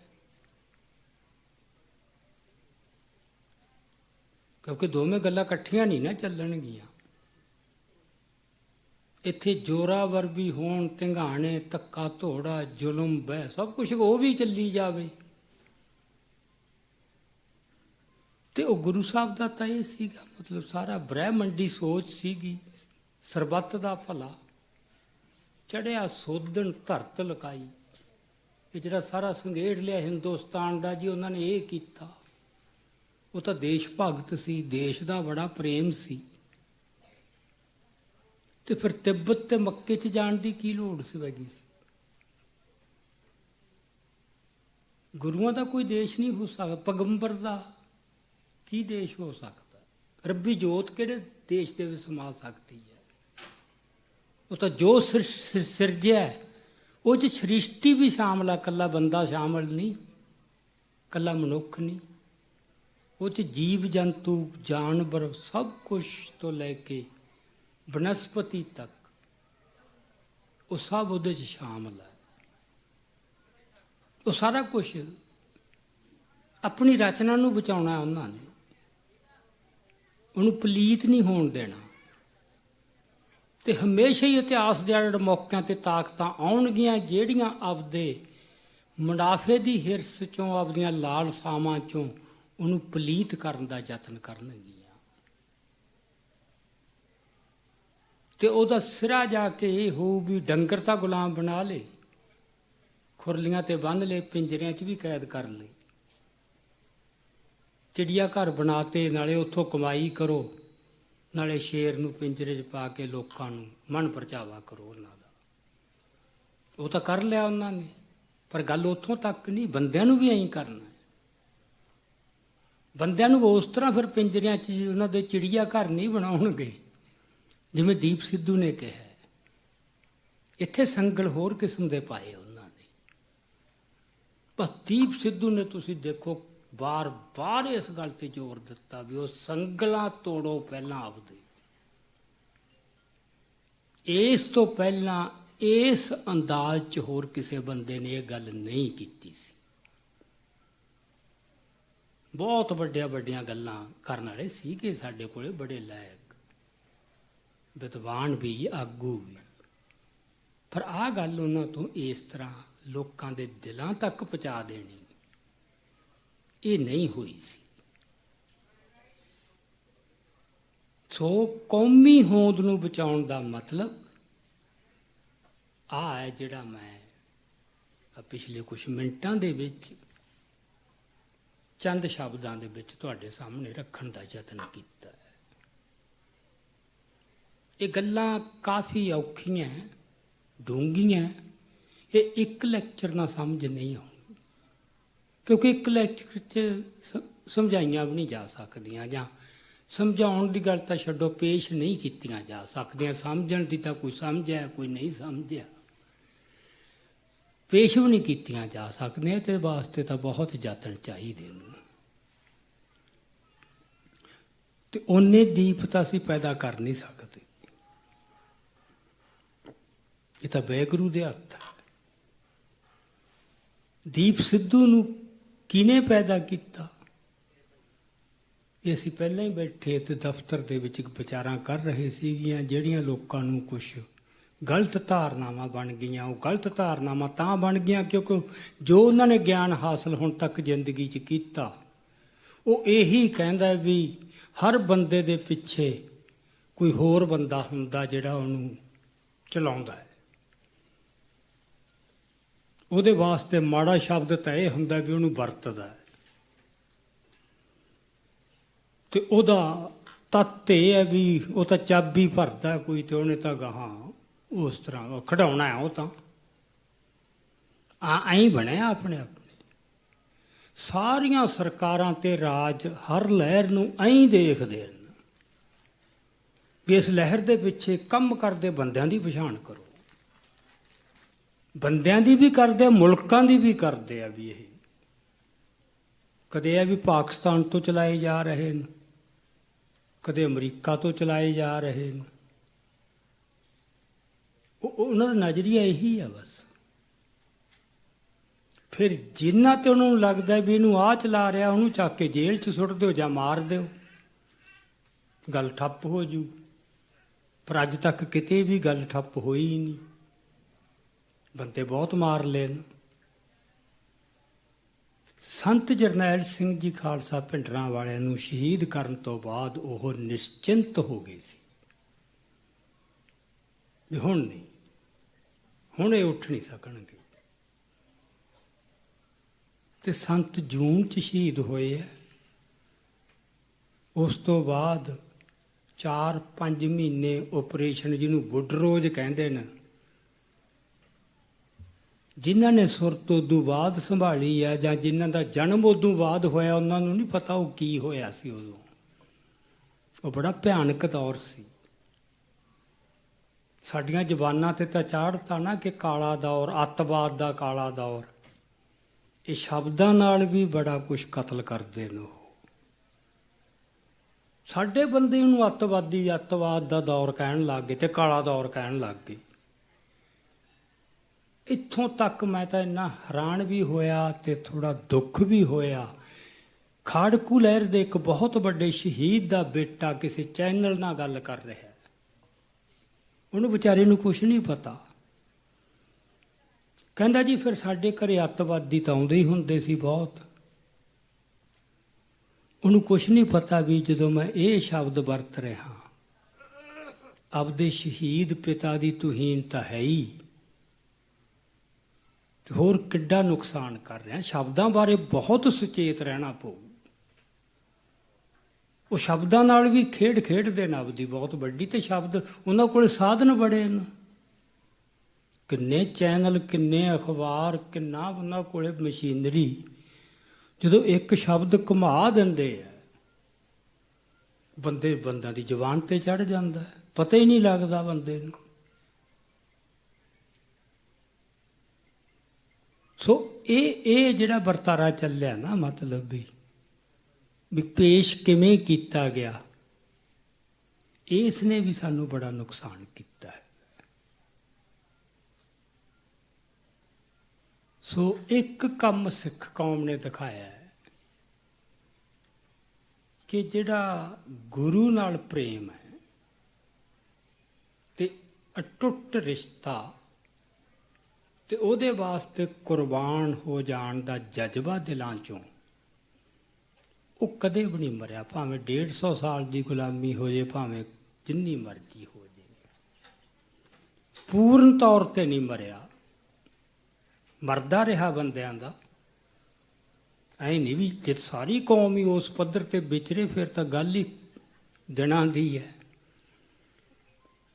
ਗੁਲਾਮੀ ਆਪਦੇ ਨਿਸ਼ਾਨ ਪਾਉਂਦੀ ਹੈ, ਜਿਹੜਾ ਦੀਪ ਸਿੱਧੂ ਵਾਰ-ਵਾਰ ਕਹਿੰਦਾ ਰਿਹਾ। ਗੁਲਾਮੀ ਬਹੁਤ ਨੁਕਸਾਨ ਕਰ ਜਾਂਦੀ ਹੈ, ਤੁਹਾਡੇ ਮਨਾਂ ਤੇ ਇਹ ਜਿਹੇ ਚਟਾਕ ਦਾਗ ਪਾ ਜਾਂਦੀ ਹੈ, ਪਤਾ ਵੀ ਨਹੀਂ ਲੱਗਦਾ।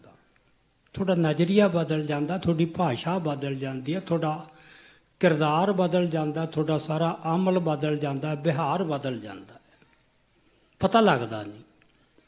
ਬੰਦੇ ਨੂੰ ਕਹਿੰਦਾ ਮੈਂ ਕੀ ਗਲਤ ਕਰ ਲਿਆ। ਸੋ 1849 'ਚ ਗੁਲਾਮ ਹੋਏ ਆ। ਉਸ ਤੋਂ ਬਾਅਦ ਇੰਨੀ ਲੰਮੀ ਗੁਲਾਮੀ ਨੇ ਕੌਮ ਦੇ ਵਿੱਚ ਬਹੁਤ ਕੁਛ ਨੁਕਸਾਨ ਕੀਤਾ ਹੈ, ਸੋਚ ਦੀ ਪੱਧਰ ਤੇ। ਇਸ ਕਰਕੇ ਜਦੋਂ ਅਸੀਂ ਕੌਮੀ ਹੋਂਦ ਨੂੰ ਬਚਾਉਣ ਦੀ ਗੱਲ ਕਰਦੇ ਹਾਂ ਤਾਂ ਉਹਦੇ 'ਚ ਇੱਕ ਤਾਂ ਬਾਹਰੀ ਦੁਸ਼ਮਣ ਦੇ ਖਿਲਾਫ ਸਾਨੂੰ ਹੁੰਦਾ ਹੈ ਕਿ ਉਹਦੀ ਇੱਕ ਚਾਲ ਨੂੰ ਪਛਾਣੋ। ਸਾਡੇ ਇਤਿਹਾਸ ਦੀ ਨਿਰਮਲਤਾ, ਉਹਦੀ ਸ਼ਾਨ, ਉਹਦੀ ਠੁੱਕ ਜਿਹੜੀ ਆ ਉਹ ਵਿਗਾੜਨ ਦੇ ਯਤਨ ਉਹ ਬੜੇ ਸੂਖਮ ਤੇ ਚਲਾਕ ਢੰਗਾਂ ਨਾਲ ਕਰਦੇ ਨੇ। ਕਿਤਾਬਾਂ 'ਚ ਇਹੀਆਂ ਗੱਲਾਂ ਲੈ ਆਉਂਦੇ ਨੇ। ਉਹ ਲੈ ਆਉਣ ਐਡੀ ਮਾਰ ਨਹੀਂ ਕਰ ਸਕਦੇ ਜੇ ਸਾਡੇ ਬੰਦੇ ਉਹਨੂੰ ਨਾ ਪ੍ਰਚਾਰਨ। ਜੇ ਸਾਡੇ ਹੀ ਬੰਦੇ ਉਹਨੂੰ ਨਾ ਪ੍ਰਵਾਨ ਕਰ ਲੈਣ। ਇੱਕ ਉਦਾਹਰਨ ਮੈਂ ਤੁਹਾਨੂੰ ਦਿੰਦਾ ਇੱਥੇ, ਹੋਰ ਕੋਈ ਨਹੀਂ। ਲਾਲਾ ਦੌਲਤ ਰਾਏ ਦੀ ਕਿਤਾਬ ਹੈ ਸਾਹਿਬੇ ਕਮਾਲ ਗੁਰੂ ਗੋਬਿੰਦ ਸਿੰਘ। ਉਹ ਕਿਤਾਬ 19ਵੀਂ ਸਦੀ 'ਚ ਛਪੀ ਸੀ ਉਰਦੂ ਦੇ ਵਿੱਚ। ਉਸ ਤੋਂ ਬਾਅਦ ਉਹ ਕਿਤਾਬ ਬਿਲਕੁਲ ਆਊਟ ਆਫ ਪ੍ਰਿੰਟ, ਕਿਸੇ ਨੂੰ ਕੋਈ ਬੜਾ ਪਤਾ ਨਹੀਂ ਸੀ। ਫਿਰ ਕਦੋਂ ਛਪੀ ਦੁਬਾਰਾ ਪੰਜਾਬੀ 'ਚ? 1978 'ਚ। 1978 ਇਹ ਤੇ ਧਿਆਨ ਦਿਓ, ਜਦੋਂ ਸੰਤ ਜਰਨੈਲ ਸਿੰਘ ਰਾਜ ਸੀ ਸੀਨ ਤੇ ਜਾਂ ਕੌਮ ਦੇ ਸੀਨ ਤੇ ਪ੍ਰਗਟ ਹੁੰਦੇ ਆ। ਖੂਨੀ ਵਿਸਾਖੀ ਦੀ ਘਟਨਾ ਤੋਂ ਬਾਅਦ, ਉਦੋਂ ਬਾਅਦ ਉਹ ਲਾਲਾ ਦੌਲਤ ਰਾਏ ਦੀ ਕਿਤਾਬ ਪੰਜਾਬੀ 'ਚ ਛਪਦੀ ਹੈ, ਹਿੰਦੀ 'ਚ ਛਪਦੀ ਹੈ, ਅੰਗਰੇਜ਼ੀ ਛਪਦੀ ਹੈ। ਫਿਰ ਇੰਨੀ ਵਾਰ ਛਪਦੀ ਹੈ, ਇੱਕ ਸਾਲ 'ਚ 3 ਐਡੀਸ਼ਨ ਮੁਫਤ ਵੰਡੀ ਜਾਂਦੀ ਹੈ, ਗੁਰੂ ਘਰਾਂ ਵੱਲੋਂ ਵੰਡੀ ਜਾਂਦੀ ਹੈ। ਖਾਲਿਸਤਾਨ ਦੇ ਮੋਢੀਆਂ ਵੱਲੋਂ, ਮੇਨ ਡਿਸਟਰੀਬਿਊਟਰ ਉਹਦੇ ਖਾਲਿਸਤਾਨ ਦੇ ਕੁਝ ਮੋਢੀ, ਮੈਂ ਇੱਥੇ ਨਾਂ ਨਹੀਂ ਲੈਣਾ ਚਾਹੁੰਦਾ, ਜਿਹੜੇ ਉਹਨੂੰ ਵੰਡਦੇ ਨੇ। 1999 ਦੇ ਵਿੱਚ ਤੋਂ ਆਪਣਾ 300 ਸਾਲਾ ਸਾਜਨਾ ਦਿਹਾੜਾ ਮਨਾਇਆ ਜਾ ਰਿਹਾ ਸੀ ਖਾਲਸੇ ਦਾ। ਉਦੋਂ ਇੱਕ ਮਾਰਚ ਚੱਲਿਆ ਸੀ ਅੰਮ੍ਰਿਤਸਰ ਸਾਹਿਬ ਤੋਂ, ਸ਼ਾਇਦ ਅਨੰਦਪੁਰ ਸਾਹਿਬ ਤੋਂ ਲੈ ਕੇ ਨੰਦੇੜ ਸਾਹਿਬ ਤੱਕ। ਉਸ ਸਾਰੇ ਰਾਹ 'ਚ ਪੰਜਾਬੀ ਤੇ ਹਿੰਦੀ 'ਚ ਉਹ ਮੁਫਤ ਵੰਡੀ, ਹਜ਼ਾਰਾਂ ਦੀ ਗਿਣਤੀ 'ਚ। ਵੰਡੀ ਕਿਹਨੇ? ਸਿੱਖ ਸਟੂਡੈਂਟ ਫੈਡਰੇਸ਼ਨ ਨੇ।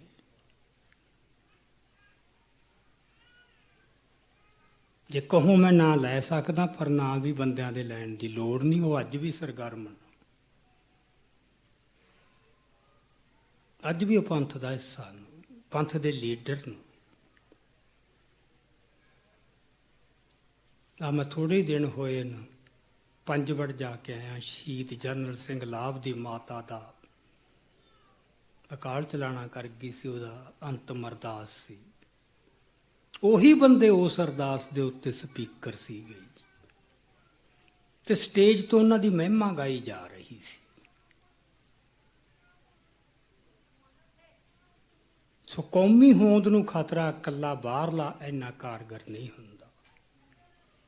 18ਵੀਂ ਸਦੀ 'ਚ ਜ਼ਰੂਰ ਸੀ ਕਿ ਤੁਸੀਂ ਬਾਹਰਲੇ ਹਮਲੇ ਦਾ ਮੁਕਾਬਲਾ ਕਰ ਲਓ, ਇੰਤਜ਼ਾਮ ਕਰ ਲਓ। ਉਦੋਂ ਅੰਦਰ ਇੰਨਾ ਨਹੀਂ ਸੀ, ਕਿਉਂਕਿ ਉਦੋਂ ਖਾਲਸਾ ਆਜ਼ਾਦ ਵਿਚਰ ਰਿਹਾ ਸੀ, ਭਾਵੇਂ ਰਾਜ ਨਹੀਂ ਸੀ।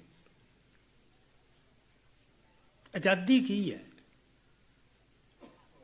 ਜਿੱਦਾਂ ਕੋਈ ਬੰਦਾ ਇਹ ਧਾਰ ਕੇ ਚੱਲ ਪਏ ਕਿ ਮੈਂ ਗੁਲਾਮ ਨਹੀਂ ਰਹਿਣਾ, ਮੈਂ ਗੁਲਾਮੀ ਨਾਲ ਸਮਝੌਤਾ ਨਹੀਂ ਕਰਨਾ, ਮੈਂ ਲੜਾਈ ਲੜਨੀ ਹੈ, ਉਦੋਂ ਉਹ ਆਜ਼ਾਦ ਆ। ਬਸ ਉਹ ਸ਼ਹੀਦ ਹੋ ਜੇ, ਉਹ ਜੇਲ੍ਹ 'ਚ ਚਲਾ ਜਾਵੇ, ਜੋ ਮਰਜ਼ੀ ਹੋਵੇ।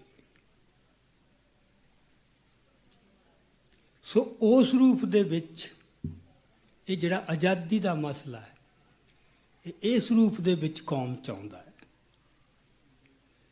ਉਸ ਜਜ਼ਬੇ ਨੂੰ ਮਾਰਨ ਦੇ ਯਤਨ ਬਹੁਤ ਹੋਏ। ਫਿਰ ਜਿਨ੍ਹਾਂ ਨੇ ਗੁਲਾਮੀ ਦੇ ਸੰਗਲ, ਜਿਹਨੂੰ ਦੀਪ ਸਿੱਧੂ ਕਹਿੰਦਾ, ਪਾਲੇ ਆਪਦੀ ਮਾਨਸਿਕਤਾ ਤੇ, ਉਹ ਫਿਰ ਉਹਨਾਂ ਦੇ ਪ੍ਰਚਾਰਕ ਬਣਦੇ ਆ, ਉਹਨਾਂ ਚੀਜ਼ਾਂ ਦੇ। ਸੋ 18ਵੀਂ ਸਦੀ ਨਾਲੋਂ ਅੱਜ ਇਹ ਲੜਾਈ ਵੱਧ ਔਖੀ ਤੇ ਗੁੰਝਲਦਾਰ ਤਾਂ ਹੋਗੀ ਕਿ ਇਕੱਲਾ ਬਾਹਰਲਾ ਦੁਸ਼ਮਣ ਨਾਲ ਨਹੀਂ ਲੜਨਾ ਪੈਣਾ, ਇਹ ਅੰਦਰਲੇ ਨੂੰ ਪੈਣਾ। ਤੇ ਅੰਦਰਲਾ ਪਛਾਣਨਾ ਹਮੇਸ਼ਾ ਹੀ ਔਖਾ ਹੁੰਦਾ, ਹਮੇਸ਼ਾ ਹੀ। ਸੋ ਕੌਮੀ ਹੋਂਦ ਬਚਾਉਣੀ ਹੈ ਤਾਂ ਆਹ ਅਹਿਸਾਸ ਹੋਣਾ ਚਾਹੀਦਾ ਹੈ, ਆਹ ਸਪਸ਼ਟਤਾ ਹੋਣੀ ਚਾਹੀਦੀ ਹੈ ਕਿ ਇਸ ਗੱਲ ਤੇ ਅਸੀਂ ਕੋਈ ਸਮਝੌਤਾ ਨਹੀਂ ਕਰਨਾ।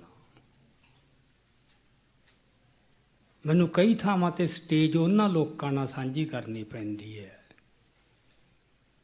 ਜਿਹੜੇ ਦੁਸ਼ਮਣ ਦੀ ਲੜਾਈ ਅੰਦਰੋਂ ਲੜ ਰਹੇ ਨੇ। ਬੜਾ ਦੁੱਖ ਹੁੰਦਾ ਹੈ,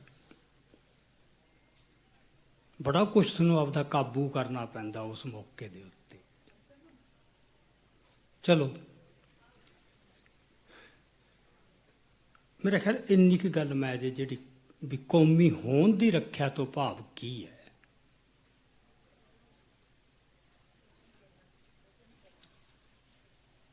ਜਿਹਦੇ 'ਚ ਇਤਿਹਾਸ ਦੀ ਨਿਆਰਾਪਣ ਤੇ ਮੌਲਿਕਤਾ ਬਚਾਉਣ ਦਾ ਕਾਰਜ ਬਹੁਤ ਅਹਿਮ ਹੈ, ਤੇ ਇਤਿਹਾਸ ਦਾ ਖੇਤਰ ਲੜਾਈ ਦਾ ਬਹੁਤ ਵੱਡਾ ਖੇਤਰ ਹੈ।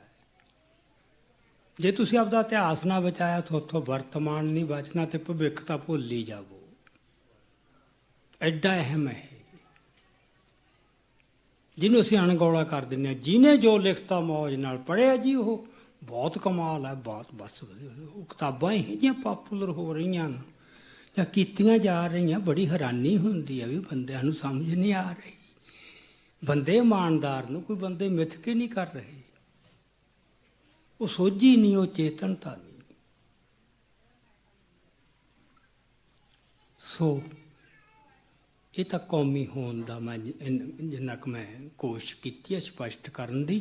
ਜੇ ਕੌਮੀ ਹੋਣ ਦੀ ਰੱਖਿਆ ਕਰਨੀ ਹੈ ਤਾਂ ਆਹ ਪੱਖ ਤੇ ਸਪਸ਼ਟ ਹੋ ਕੇ ਕਰਨਾ ਪਊ। ਅਗਲੀ ਗੱਲ, ਜਦੋਂ ਕੌਮ ਨੇ ਇਤਿਹਾਸ 'ਚ ਸਰਗਰਮ ਹੋਣਾ ਹੈ ਤਾਂ ਉਹਦਾ ਇੱਕ ਰਾਜਸੀ ਮਿਸ਼ਨ ਤਾਂ ਹੋਊਗਾ। ਜੇ ਧਾਰਮਿਕ ਹੈ, ਇਹ ਆਪਾਂ ਨੂੰ ਦੱਸਣ ਦੀ ਕਿਸੇ ਨੂੰ ਲੋੜ ਨਹੀਂ ਵੀ ਸਾਡੇ 'ਚ ਧਰਮ ਤੇ ਰਾਜਨੀਤੀ ਦਾ ਰਿਸ਼ਤਾ ਕੀ ਹੈ, ਅਟੁੱਟ ਹੈ। ਕੋਈ ਬੰਦਾ ਇਹ ਕਹੇ ਜੀ ਮੈਂ ਨਹੀਂ, ਮੈਂ ਰਾਜਨੀਤੀ ਦਾ ਨਹੀਂ, ਮੈਂ ਤਾਂ ਬੰਦਾ ਜੀ ਧਾਰਮਿਕ ਹਾਂ। ਉਹ ਹਿੰਦੂ ਹੋ ਸਕਦਾ, ਬੋਧੀ ਹੋ ਸਕਦਾ, ਕੋਈ ਹੋਰ ਧਰਮ ਦਾ ਹੋ ਸਕਦਾ, ਸਿੱਖ ਇਹ ਗੱਲ ਨਹੀਂ ਕਹਿ ਸਕਦਾ। ਸੋ ਜਦੋਂ ਇਹ ਸ਼ਰਤ ਲਾਈ ਜਾਂਦੀ ਹੈ ਕਿ ਤੂੰ ਇੱਥੇ ਧਰਮ ਦੀ ਗੱਲ ਕਰੋ ਜੀ ਆਹ ਸਟੇਜ ਤੋਂ, ਅਸੀਂ ਰਾਜਨੀਤੀ ਦੀ ਨਹੀਂ ਕਰਨੀ। ਇਸ ਮਾਮਲੇ 'ਚ ਮੈਂ ਤੁਹਾਨੂੰ ਇੱਕ ਉਦਾਹਰਨ ਦਿੰਦਾ। ਉਂਝ ਉਦਾਹਰਨ ਕੋਈ ਬਹੁਤ ਵਧੀਆ ਬੰਦੇ ਦੀ ਵੀ ਨਹੀਂ, ਆਗੂ ਦੀ, ਜਿਹਦਾ ਬਾਅਦ 'ਚ ਰੋਲ ਜੋ ਆਇਆ ਉਹ ਬੜਾ ਮਾੜਾ ਵੀ ਆਇਆ, ਸੰਤ ਫਤਿਹ ਸਿੰਘ। ਸੰਤ ਫਤਿਹ ਸਿੰਘ ਤੇ ਮਾਸਟਰ ਤਾਰਾ ਸਿੰਘ 'ਚ ਜਦੋਂ ਦਫੇੜ ਪਈ 1962 'ਚ, ਤਾਂ ਦੋ ਧੜੇ ਬਣ ਗਏ ਤੇ ਸੰਤ ਫਤਿਹ ਸਿੰਘ ਨੇ ਆਪਦੀ ਜਿਹੜਾ ਧੜੇ ਦੀ ਕਾਨਫਰੰਸ ਮੁੱਲਾਂਪੁਰ ਕੀਤੀ, ਮੁੱਲਾਂਪੁਰ ਦਾਖਾ, ਉਸ ਗੁਰਦੁਆਰਾ ਸਾਹਿਬ 'ਚ। ਉਹ ਪ੍ਰਬੰਧਕਾਂ ਤੋਂ ਬੇਨਤੀ ਕੀਤੀ ਕਿ ਅਸੀਂ ਇੱਥੇ ਆਪਦੀ ਕਾਨਫਰੰਸ ਕਰਦੇ ਹਾਂ। ਉਹ ਪ੍ਰਬੰਧਕ ਕਹਿੰਦੇ ਜੀ ਕਾਨਫਰੰਸ ਜਮ ਕਰੋ, ਪਰ ਗੁਰਦੁਆਰੇ ਦੀ ਸਟੇਜ ਤੋਂ ਸਿਰਫ ਧਰਮ ਦੀ ਗੱਲ ਹੋਵੇ, ਗੁਰਦੁਆਰੇ ਦੀ ਹਦੂਦ ਅੰਦਰ ਅਸੀਂ ਰਾਜਨੀਤੀ ਦੀ ਗੱਲ ਨਹੀਂ ਕਰਨ ਦੇਣੀ।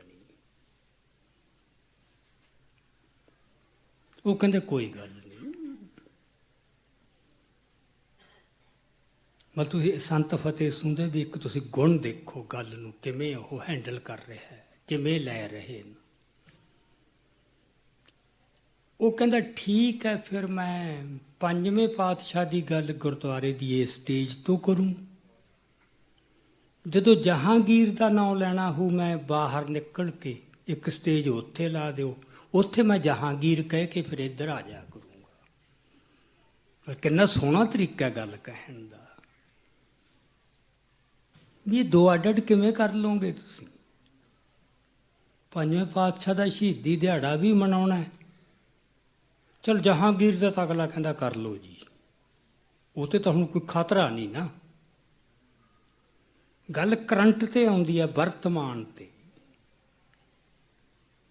ਜਦੋਂ ਅੱਜ ਦੇ ਹਾਕਮਾਂ ਦਾ ਨਾਮ ਲੈਣਾ ਪੈ ਜੇ ਉਦੋਂ ਬਹੁਤ ਔਖਾ ਹੁੰਦਾ ਹੈ ਬੰਦਿਆਂ ਨੂੰ। ਸੋ ਇਹ ਜਿਹੜਾ ਮੈਂ ਪਹਿਲਾਂ ਗੱਲ ਕੀਤੀ, ਕੌਮੀ ਹੋਂਦ ਜਦੋਂ ਖਤਰਾ ਖੜਾ ਹੁੰਦਾ, ਉਹ ਆਹੀ ਗੱਲ ਹੈ ਤੁਹਾਡੇ ਤੇ, ਕਿਉਂਕਿ ਤੁਸੀਂ ਆਜ਼ਾਦ ਨਹੀਂ। ਗੁਲਾਮੀ ਦੇ ਵਾਤਾਵਰਨ ਚੋਂ ਤੁਹਾਡੇ ਤੇ ਦਬਾਅ ਹੀ ਇੰਨੇ ਪੈ ਜਾਂਦੇ ਆ, ਤੁਸੀਂ ਆਪਦੇ ਸਿਧਾਂਤਾਂ ਤੋਂ ਨਾ ਸਿਰਫ ਥਿੜਕਦੇ ਹੋ, ਉਹਦੀ ਫਿਰ ਵਕਾਲਤ ਵੀ ਕਰਦੇ ਹੋ। ਅਸਲ 'ਚ ਜੀ ਸਮਝਿਆ ਹੀ ਗਲਤ ਗਿਆ। ਇਹ ਤੁਸੀਂ ਅਕਸਰ ਸੁਣੋਗੇ, ਢੱਡਰੀਆਂ ਵਾਲੇ ਤੋਂ ਲੈ ਕੇ ਜੀਦੋ ਤੱਕ ਮਰਜੀ, ਵੀ ਇਹ ਤਾਂ ਹੁਣ ਮੈਨੂੰ ਸਮਝ ਆਇਆ, ਇਹ ਤਾਂ ਹੋਰ ਹੀ ਗੱਲਾਂ ਬਣਾਈ ਗਈ। ਇਹ ਡਰ ਚੋਂ ਨਿਕਲਦੀਆਂ, ਗੁਲਾਮੀ ਚੋਂ ਨਿਕਲਦੀਆਂ, ਗੁਲਾਮ ਮਾਨਸਿਕਤਾ ਚੋਂ ਨਿਕਲਦੀਆਂ। ਸਿੱਖੀ ਦੀ ਗੱਲ ਤਾਂ ਉਦੋਂ ਹੀ ਹੋਊ ਜਦੋਂ ਬੰਦਾ ਆਜ਼ਾਦ ਹੋਊਗਾ। ਇਹ ਸਾਰੀ ਰਚਨਾ ਹੀ ਇਸ ਤਰ੍ਹਾਂ ਹੋਈ ਹੈ, ਜਿਵੇਂ ਉਹ ਕਹਿੰਦੇ ਨੇ ਨਾ ਕਿ ਇਸ ਨਾਨਕ ਦੇ ਘਰ 'ਚ ਖੋਟਾ ਸਿੱਕਾ ਚੱਲਣਾ ਹੀ ਨਹੀਂ, ਇੱਥੇ ਖਰਾ ਹੀ ਚੱਲੂ। ਇਸ ਮਾਮਲੇ 'ਚ ਮੈਨੂੰ ਜਥੇਦਾਰ ਗੁਰਚਰਨ ਸਿੰਘ ਟੌੜਾ ਨੇ ਇੱਕ ਬਹੁਤ ਕੰਮ ਦੀ ਗੱਲ ਸੁਣਾਈ ਸੀ। ਜਦੋਂ ਸੰਤ ਜਰਨੈਲ ਸਿੰਘ ਜੀ ਖਾਲਸਾ ਭਿੰਡਰਾਂ ਵਾਲਿਆਂ ਨੂੰ ਗ੍ਰਿਫਤਾਰ ਕੀਤਾ ਲਾਲਾ ਜਗਤ ਰੈਣ ਦੇ ਕੇਸ 'ਚ, ਫਿਰੋਜ਼ਪੁਰ ਦੀ ਜੇਲ੍ਹ 'ਚ ਬੰਦ ਕੀਤਾ, ਕੁਛ ਚਿਰ ਬਾਅਦ ਰਿਹਾ ਕਰਨਾ ਪਿਆ।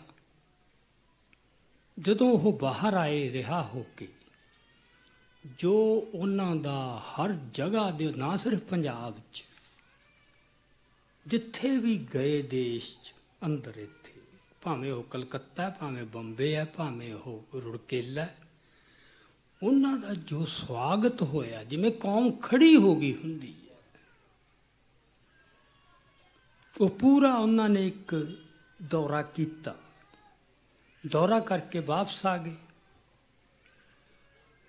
ਗੁਰਚਰਨ ਸਿੰਘ ਟੌੜਾ ਕਹਿੰਦਾ ਵੀ ਮੈਨੂੰ ਉਹਨਾਂ ਨੇ ਪੁੱਛਿਆ ਵੀ ਜਥੇਦਾਰਾ ਹੁਣ ਦੱਸ ਅੱਗੇ ਕੀ ਕਰੀਏ? ਕੌਮ ਨੇ ਤਾਂ ਹੁਣ ਦਿਖਾਤਾ, ਪੂਰੀ ਸਪੋਰਟ ਮਿਲ ਗਈ, ਹੁਣ ਦੱਸ ਅੱਗੇ ਕੀ ਕਰੀਏ? ਉਹ ਕਹਿੰਦਾ ਜੀ ਕੋਈ ਗੱਲ ਹੈ, ਮੇਰੇ ਕੋਲ ਤਾਂ ਹੋਰ ਕੋਈ ਲੰਮੀ ਚੌੜੀ ਤਾਂ ਹੈ ਨਹੀਂ, ਤੁਸੀਂ ਖਰੇ ਬਣ ਕੇ ਖੋਟੇ ਨਾ ਬਣਿਓ। ਉਹ ਕਹਿੰਦੇ ਖੋਟੇ ਕਿਵੇਂ? ਕਹਾਂ ਜੋ ਸਾਡੇ ਵਾਲੇ ਕੰਮ ਕਰਨ ਲੱਗ ਗਏ ਖੋਟੇ ਹੋ ਜਾਓਗੇ। ਗੱਲ ਕਿੰਨੀ ਸਾਦਗੀ 'ਚ ਕਹੀਏ, ਪਰ ਕਿੱਡੀ ਡੂੰਘੀ ਗੱਲ ਹੈ। ਸੋ ਜਦੋਂ ਉਹਨਾਂ ਵਰਗੇ ਬਣਨੇ ਸ਼ੁਰੂ ਹੋ ਗਏ ਨਾ ਆਪਾਂ, ਫਿਰ ਉਹ ਸੁਤੰਤਰਤਾ, ਨਿਰਮਲਤਾ, ਵਿਲੱਖਣਤਾ, ਨਿਆਰਾਪਣ ਉਹ ਨਹੀਂ ਫਿਰ ਰਹਿਣਾ। ਇਹ ਗੱਲਾਂ ਪੱਲੇ ਬੰਨ ਕੇ ਨਾ, ਕੁਛ ਪੱਲੇ ਬੰਨ ਕੇ ਤਾਂ ਤੁਰਨਾ ਪਊ। ਤੇ ਇਸ ਰਾਹ ਤੇ ਤੁਰਨ ਦੀ ਕੀਮਤ ਹਮੇਸ਼ਾ ਹੀ ਦੇਣੀ ਪਊ। ਸਾਰਾ ਇਤਿਹਾਸ ਸਾਡਾ ਪਿਆ ਤੇ ਹੁਣ ਦੀਪ ਸਿੱਧੂ ਦਾ ਤਾਂ ਕੋਈ ਲੰਮਾ ਇਤਿਹਾਸ ਨਹੀਂ, ਦਿਨ ਨਾ ਕੁਛ। ਕਿਹੋ ਜੀ ਜ਼ਿੰਦਗੀ ਛੱਡ ਕੇ ਆਇਆ ਤੇ ਕਿੰਨੀ ਕੀਮਤ ਦੇਣੀ ਪਏਗੀ। ਖਾਸ ਕਰਕੇ ਬਦਨਾਮੀ ਤੇ ਨਫ਼ਰਤ ਕਿੰਨੀ ਪੈਦਾ ਕੀਤੀ। ਬਾਕੀ ਛੱਡੋ, ਜੇਲ੍ਹ 'ਚ ਤਾਂ 3 ਮਹੀਨੇ ਹੀ ਰਿਹਾ ਨਾ। ਕੋਈ ਉਹਨੂੰ ਮਤਲਬ ਗੋਲੀ ਦੀ ਸਜ਼ਾ ਨਹੀਂ ਹੋਈ, ਕੋਈ ਉਹਦੇ ਗਲ 'ਚ ਫਾਂਸੀ ਨਹੀਂ ਪਈ, ਪਰ ਇੱਕ ਢੰਗ ਨਾਲ ਰੋਜ਼ ਗੋਲੀ ਵੱਜਦੀ ਸੀ। ਕਈ ਬੰਦੇ ਬੜੇ ਤਕਨੀਕੀ ਜਿਹੀਆਂ ਗੱਲਾਂ ਕੱਢ ਕੇ ਉਹਨੂੰ ਸ਼ਹੀਦ ਕਹਿਣਾ ਗਲਤ ਹੈ ਜੀ, ਉਹਨੂੰ ਸ਼ਹੀਦ ਕਹਿਣਾ ਗਲਤ ਹੈ। ਇਹ ਅੱਜ ਕੱਲ੍ਹ ਨਾ ਇੱਕ ਬੜਾ ਰੋਗੀ ਜਿਹਾ ਰੁਝਾਨ ਚੱਲ ਪਿਆ ਗੱਲਾਂ ਨੂੰ। ਬੰਦਿਆਂ ਨੂੰ ਕੁਛ ਆਪਦਾ ਘਟਦਾ ਲੱਗਦਾ ਵੀ ਜੇ ਉਹਨੂੰ ਸ਼ਹੀਦ ਮੰਨ ਲਿਆ, ਪਰ ਆੜ ਲੈਂਦੇ ਨੇ ਸਿਧਾਂਤਾਂ ਦੀ, ਫਿਰ ਤਾਂ ਜੀ ਕਹਿੰਦੇ ਸਿੱਖ ਕੌਮ ਦੇ ਸਿਧਾਂਤ ਹੀ ਖਤਮ ਹੋ ਜਾਣਗੇ। ਮੈਂ ਅਖੀਰ ਨੂੰ ਇੱਥੇ ਹੀ ਆਉਣਾ ਹੈ ਵੀ ਸਾਡੀ ਗੜਬੜ ਕਿੱਥੇ ਹੋ ਗਈ ਹੈ ਚੀਜ਼ਾਂ ਨੂੰ ਦੇਖਣ ਦੀ। ਸਿਧਾਂਤ ਠੀਕ ਹੈ, ਸਰੂਪ ਬਾਰੇ ਸਿੱਖ ਕਦੇ ਵੀ ਸਮਝੌਤਾ ਨਹੀਂ ਕਰਨਗੇ, ਜੋ 10ਵੇਂ ਪਾਤਸ਼ਾਹ ਨੇ ਹਦਾਇਤ ਕੀਤੀ ਹੈ ਉਸ ਤੇ ਕੋਈ ਸਮਝੌਤਾ ਨਹੀਂ। ਪਰ ਦੀਪ ਇੱਕ ਸ਼ਬਦ ਵਰਤਦਾ ਹੁੰਦਾ ਸੀ ਹਰ ਮਸਲੇ ਤੇ, ਜਿਹੜਾ ਅਸੀਂ ਕਦੇ ਵੀ ਨਹੀਂ ਸੀ ਵਰਤ ਸਕੇ। ਹਿੰਸਾ ਅਹਿੰਸਾ ਦਾ ਮਸਲਾ ਲਿਆਂਦਾ ਭਾਰਤੀ ਕਿਸਾਨ ਯੂਨੀਅਨ ਵਾਲਿਆਂ ਨੇ। ਅਸੀਂ ਨਹੀਂ ਜੀ, ਸਾਡਾ ਤਾਂ ਹਿੰਸਾ, ਅਸੀਂ ਕਿਸੇ ਵੀ ਸੂਰਤ 'ਚ ਅਸੀਂ ਹਿੰਸਾ ਨਹੀਂ ਕਰਨੀ। ਅਸੀਂ ਤਾਂ ਅਹਿੰਸਕ ਰਹਿ ਕੇ, ਸ਼ਾਂਤਮਈ ਰਹਿ ਕੇ ਸਭ ਕੁਛ ਕਰਨਾ ਹੈ। ਉਦੋਂ ਨੇ ਕਿਹਾ ਸੀ ਵੀ ਇਹ 2 ਬਾਈਨਰੀਜ਼ ਹੁੰਦਾ, 2 ਉਲਟ ਜੋਟੇ ਬਣਾ ਦਿਓ, ਇੱਕ ਹਿੰਸਾ ਇੱਕ ਅਹਿੰਸਾ, ਫਿਰ ਇੱਕ ਮਾੜੀ ਦੂਜੀ ਚੰਗੀ। ਤੇ ਮਾੜੀ ਨੂੰ ਕੌਣ ਕਹੂ, ਮੈਂ ਤਾਂ ਉਹਦੇ ਨਾਲ ਹਾਂ। ਨੈਚੁਰਲੀ ਅਹਿੰਸਾ ਚੰਗੀ, ਹਿੰਸਾ ਮਾੜੀ। ਇਹ ਤਰੀਕਾ ਹੈ, ਪੱਛਮ ਤੋਂ ਆਇਆ ਹੈ ਚੀਜ਼ਾਂ ਨੂੰ ਐਂ ਬਣਾ ਕੇ ਦੇਖਣਾ। ਇਹ ਦੀਪ ਸਿੱਧੂ ਨੇ ਇੰਨੀ ਕਮਾਲ ਦੀ ਢੰਗ ਨਾਲ ਮਸਲੇ ਦਾ ਜਵਾਬ ਦਿੱਤਾ ਜਾਂ ਇਹਨੂੰ ਹੈਂਡਲ ਕੀਤਾ, ਜਿਹੜਾ ਸਾਥੋਂ ਨਹੀਂ ਸੀ ਹੋ ਰਿਹਾ।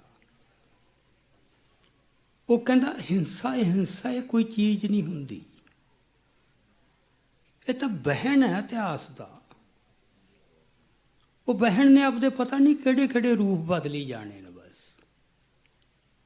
ਤੁਸੀਂ ਉਹਨੂੰ ਕਹੋਗੇ ਹੁਣ ਇਹ ਹਿੰਸਕ ਹੋ ਗਿਆ, ਹੁਣ ਇਹ ਹਿੰਸਕ ਹੋ ਗਿਆ। ਜਦੋਂ ਹਿੰਸਕ ਲੱਗਦਾ ਉਦੋਂ ਵੀ ਉਹਦੇ ਵਿੱਚ ਰਹਿਮ ਤੇ ਅਹਿੰਸਾ ਹੈ। ਜਦੋਂ ਅਹਿੰਸਕ ਲੱਗਦਾ ਹੈ, 5ਵੇਂ ਪਾਤਸ਼ਾਹ ਤੱਤੀ ਤਵੀ ਤੇ ਬੈਠੇ ਨੇ, ਉਦੋਂ ਵੀ ਉਹਦੇ 'ਚ ਇੱਕ ਇਹੋ ਜਿਹਾ ਗਜਬ ਹੈ ਜਿਹੜਾ ਬਹੁਤ ਕੁਛ ਖਤਮ ਕਰ ਸਕਦਾ, ਕਿਉਂਕਿ ਉਹ ਕਿਸੇ ਦਾ ਪੇਚ 'ਚੋਂ ਨਿਕਲੀ ਅਹਿੰਸਾ ਨਹੀਂ। ਉਹ ਗਾਂਧੀ ਵਾਲੀ, ਆਹ ਫਰਕ ਹੈ ਗਾਂਧੀ ਵਾਲੀ ਦਾ। ਕਦੇ ਕਿਸੇ ਸਿੱਖ ਗੁਰੂ ਨੇ, ਸਿੱਖ ਸ਼ਹੀਦ ਨੇ, ਸਿੱਖ ਨਾਇਕ ਨੇ ਤੇ ਪੁਰਾਤਨ ਸਿੱਖ ਵਿਦਵਾਨਾਂ ਨੇ ਇਸ ਭਾਸ਼ਾ 'ਚ ਗੱਲ ਨਹੀਂ ਕੀਤੀ ਵੀ ਅਸੀਂ ਤਾਂ ਜੀ ਸ਼ਾਂਤੀ ਦੇ ਪੁਜਾਰੀ ਹਾਂ। ਇਹ ਆਜ਼ਾਦੀ ਦੇ ਸੰਘਰਸ਼ ਦੌਰਾਨ ਗਾਂਧੀ ਨੇ ਲਿਆਂਦੀ ਤੇ ਬਾਕੀਆਂ ਨੂੰ ਪਤਾ ਹੀ ਨਹੀਂ ਲੱਗਿਆ, ਉਹਨਾਂ ਨੇ ਅਪਣਾ ਲਈ।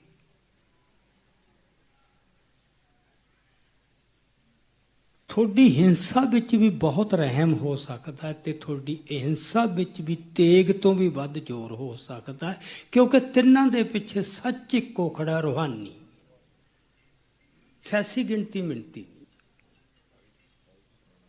ਜਦੋਂ ਉਸ ਅਵਸਥਾ ਤੋਂ ਜਾ ਕੇ ਹੋਏ ਫਰਕ ਮਿਟ ਜਾਣਗੇ ਤੇ ਗੁਰੂਆਂ ਨੇ ਮਿਟਾਏ ਨੇ। ਫਿਰ ਤੁਸੀਂ 5ਵਾਂ ਪਾਤਸ਼ਾਹ ਠੀਕ, 6ਵਾਂ ਗਲਤ, ਫਿਰ ਤਾਂ ਸਿੱਧੀ ਗੱਲ ਘਾਈ ਕਰਨ ਲੱਗ ਜਾਓਗੇ।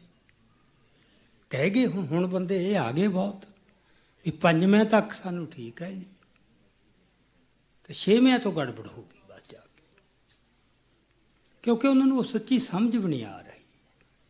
ਉਹ ਬਹਿਣ ਜਿਹਨੂੰ ਉਹ ਕਹਿੰਦਾ ਨਾ ਇਤਿਹਾਸ ਦਾ, ਇਹ ਤਾਂ ਜਿਵੇਂ ਧੁੱਪ ਤੇ ਛਾਂ ਦਾ। ਹੁਣ ਤੁਸੀਂ ਕੀ ਕਰੋਗੇ ਵੀ ਕਦੇ ਹੁਣ ਧੁੱਪ ਹੈ, ਹੁਣ ਛਾਂ ਹੈ, ਬਾਦਲ ਦੇ ਪਰਛਾਵੇਂ ਜੇ ਹੈ, ਗੱਲ ਇੱਕੋ ਹੀ ਹੈ। ਸੋ ਇਹ ਦੀਪ ਸਿੱਧੂ ਦਾ ਇਕੱਲਾ ਸਟਾਈਲ ਨਹੀਂ ਸੀ, ਉਹਦੀ ਸੋਚ ਦੀ ਉਡਾਨ ਵੀ ਸੀ। ਉੱਥੋਂ ਤੱਕ ਜਾ ਕੇ ਦੇਖ ਲੈਣਾ। ਸੋ ਮੈਂ ਸ਼ਹਾਦਤ ਦੀ ਗੱਲ ਕਰਦਾ ਸੀ ਵੀ ਜਿਹਨੂੰ ਉਹ ਸ਼ਹੀਦ ਨਹੀਂ ਕਹਿਣਾ ਚਾਹੀਦਾ। ਚਲੋ ਕਹਿ ਲਓ, ਨਾ ਕਹਿ ਲਓ, ਆਪਦੀ ਪਸੰਦ, ਉਹਨੂੰ ਕੋਈ ਫਰਕ ਨਹੀਂ ਪੈਣ ਲੱਗਿਆ, ਸੱਚ ਨੂੰ ਵੀ ਕੋਈ ਫਰਕ ਨਹੀਂ ਪੈਣ ਲੱਗਿਆ। ਇਹਦੇ ਨਾਲ ਵੀ ਕੋਈ ਜ਼ਰੂਰੀ ਨਹੀਂ ਵੀ ਅਸੀਂ ਪੈਰ ਤੇ ਵੀ ਹੁਣ ਤੇਰੇ ਮੂੰਹੋਂ ਸ਼ਹੀਦ ਨਹੀਂ ਨਿਕਲਿਆ ਉਹਦੀ ਫਿਰ ਵੀ ਸ਼ੱਕ ਖੜਾ ਕਰ ਲੈਣਾ, ਦੇਖਿਆ ਸ਼ਹੀਦ ਨਹੀਂ ਕਿਹਾ ਇਹਨੇ। ਇਹ ਨਹੀਂ ਗੱਲ। ਜਿਵੇਂ ਪਹਿਲਾਂ ਮੈਂ ਕਿਹਾ, ਜਦੋਂ ਬੰਦਾ ਆਜ਼ਾਦੀ ਵਾਸਤੇ ਲੜਨ ਦਾ ਫੈਸਲਾ ਕਰਕੇ ਤੁਰ ਪੈਂਦਾ ਬਸ ਵੀ ਹੁਣ ਜਾਂ ਮੌਤ ਜਾਂ ਆਜ਼ਾਦੀ, ਉਦੋਂ ਉਹ ਆਜ਼ਾਦ ਹੀ ਹੈ ਬਸ, ਰਾਜ ਪਤਾ ਨਹੀਂ ਕਦੋਂ ਆਵੇ। ਇਸੇ ਤਰ੍ਹਾਂ ਸ਼ਹੀਦ ਦਾ ਹੁੰਦਾ ਹੈ। ਜਦੋਂ ਉਹ ਤੁਰ ਪਿਆ ਉਸ ਰਾਹ ਤੇ ਬਿਲਕੁਲ ਤਣੋ ਮਣੋ, ਉਦੋਂ ਉਹ ਕਿਸੇ ਮਕਤਲ 'ਚ, ਕਿਸੇ ਕਤਲਗਾਹ 'ਚ ਜਾਵੇ ਨਾ ਜਾਵੇ, ਫਾਂਸੀ ਦੇ ਤਖਤੇ ਤੇ ਖੜਾ ਹੋਵੇ ਨਾ ਹੋਵੇ, ਉਹ ਵਿਚਰ ਉਸੇ ਆਲਮ 'ਚ ਹੀ ਰਿਹਾ ਹੈ। ਹਰ ਪਲ ਸ਼ਹਾਦਤ ਦੇ ਅਮਲ 'ਚ ਹੀ ਵਿਚਰ ਰਿਹਾ ਹੈ। ਤੇ ਜਦੋਂ ਜਿਹੜੀ ਸ਼ਹਾਦਤ ਹੈ ਸਿੱਖ ਨੂੰ, ਸ਼ਹਾਦਤਾਂ ਹੋਰਾਂ ਧਰਮਾਂ 'ਚ ਵੀ ਹੈ, ਹੋਰਾਂ ਵਿਚਾਰਧਾਰਾਵਾਂ 'ਚ ਵੀ ਹੈ, ਹੋਰਾਂ ਕੌਮਾਂ 'ਚ ਵੀ ਹੈ। ਮੈਂ ਜਿਹੜੀ ਪਹਿਲਾਂ ਗੱਲ ਕੀਤੀ, ਸਾਡਾ ਸਭ ਕੁਝ ਹੀ ਨਿਆਰਾ ਹੈ, ਸ਼ਬਦ ਉਹੀ ਹੋਣਗੇ। ਤਾਂ ਸਾਡਾ ਸ਼ਹਾਦਤ ਦਾ ਮਤਲਬ ਇਹ ਹੈ ਵੀ ਸਿੱਖ ਦੀ ਜਿਹੜੀ ਚੇਤਨਤਾ ਹੈ ਉਹ ਸ਼ਹਾਦਤ ਦੇ ਸਿਖਰ ਤੇ ਜਾ ਕੇ ਵੱਧ ਨਿਰਮਲ ਹੋ ਸਕਦੀ।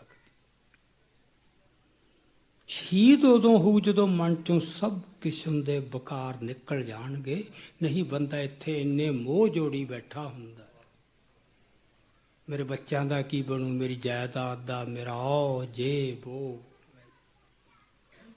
ਜਦੋਂ ਉਹ ਉਸ ਅਵਸਥਾ ਤੇ ਪਹੁੰਚ ਗਿਆ, ਉਸ ਆਲਮ 'ਚ ਪਹੁੰਚ ਗਿਆ ਕਿ ਹੁਣ ਬਸ, ਉਦੋਂ ਉਹ ਸ਼ਹਾਦਤ ਦੇ ਅਮਲ 'ਚ ਵਿਚਰ ਰਿਹਾ ਹੈ। ਇਸ ਤਰ੍ਹਾਂ ਦੇਖੋ ਬੰਦੇ। ਦੂਜੀਆਂ ਗੱਲਾਂ ਤਕਨੀਕੀ। ਅਗਲੀ ਗੱਲ ਇਹੋ ਜਿਹੀ ਡਿਬੇਟ 'ਚ, ਬੇਲੋੜੀ ਡਿਬੇਟ 'ਚ ਉਲਝੋ ਹੀ ਨਾ। ਲੋਕਾਂ ਨੇ ਪ੍ਰਵਾਨ ਕਰ ਲਿਆ, ਇਹ ਕੋਈ ਰੌਲਾ ਹੀ ਨਹੀਂ ਹੁਣ ਇਸ ਗੱਲ ਦੇ। ਤੁਸੀਂ ਕੱਲੇ ਤੋਂ ਮਨਵਾਓ, ਨਹੀਂ ਮੰਨਣਾ ਅਗਲਿਆਂ ਨੇ, ਕਿਉਂਕਿ ਪਿੱਛੇ ਈਰਖਾ ਵੀ ਹੈ। ਦੀਪ ਸਿੱਧੂ ਜਿਹੜੀ ਸਭ ਤੋਂ ਵੱਧ ਗੱਲ ਦਾ ਸ਼ਿਕਾਰ ਹੋਇਆ ਉਹ ਈਰਖਾ ਦਾ ਹੋਇਆ। ਬੰਦਿਆਂ ਨੂੰ ਇਹ ਲੱਗਿਆ ਵੀ ਇਹ ਸਾਡਾ ਕੁਛ ਖੋਹੂ, ਹੁਣ ਸਾਡੇ ਆਸਣ ਖੋਹੂ।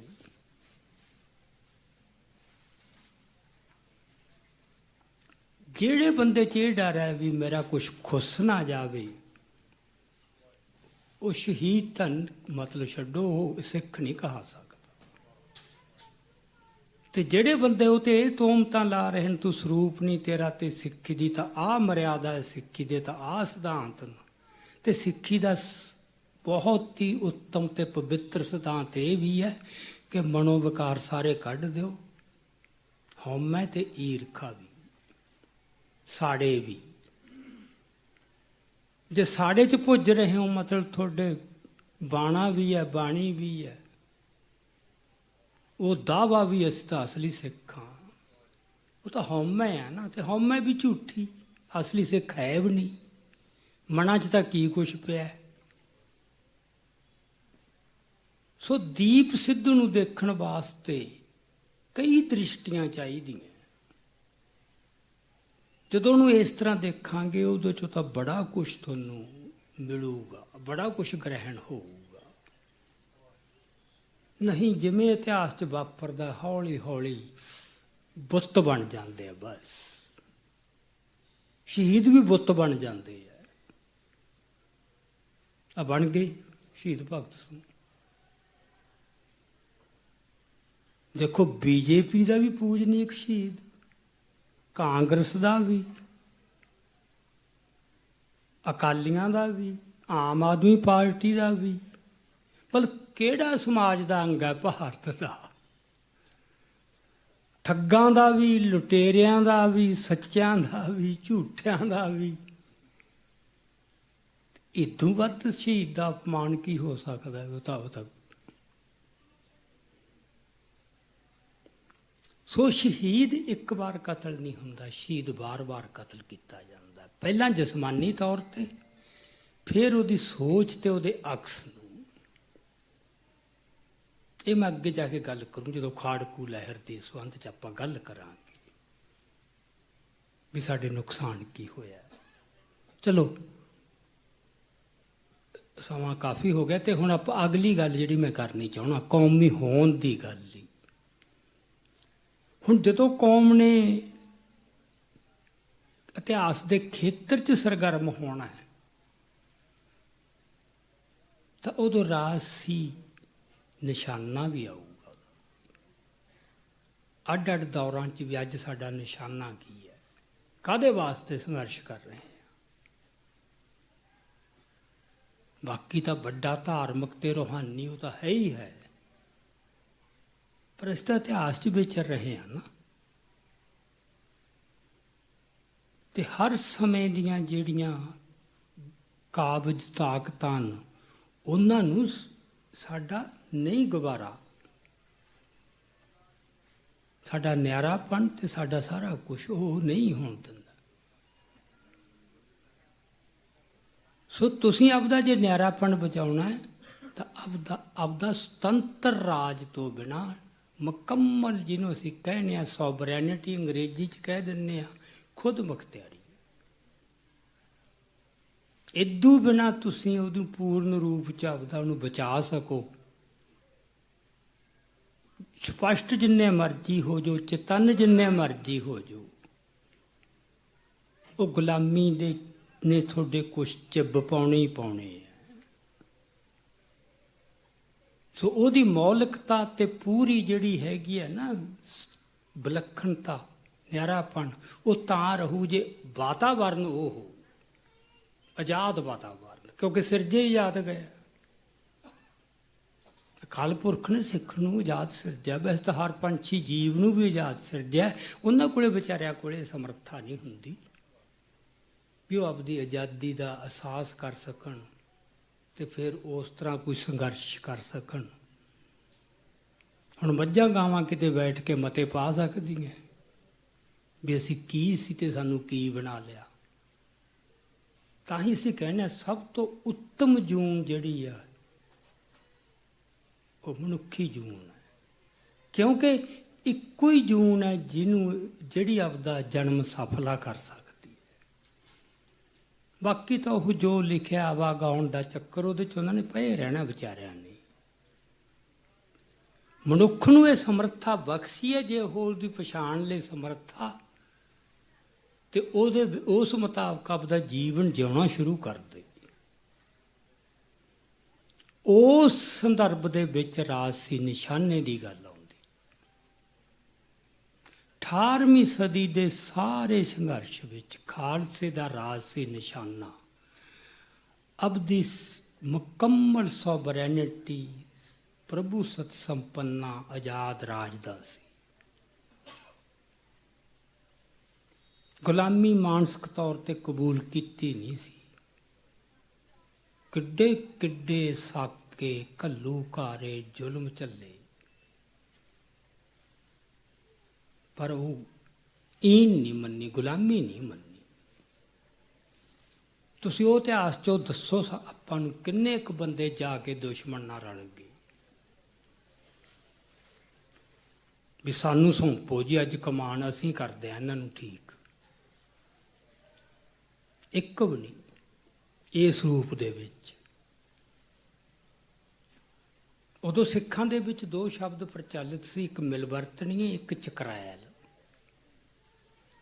ਕੁਝ ਸਿੱਖ ਹੁੰਦੇ ਸੀ ਜਿਹੜੇ ਜੰਗ ਨਹੀਂ ਸੀ ਲੜਦੇ, ਮਨ ਦੇ ਵਿੱਚ ਭਾਵਨਾ ਸੀ, ਕਾਰੋਬਾਰੀ ਸੀ, ਸਰਕਾਰ ਦੇ ਨੇੜੇ ਸਰਕਾਰੀ ਦਰਬਾਰੇ ਪਹੁੰਚ ਵੀ ਸੀ।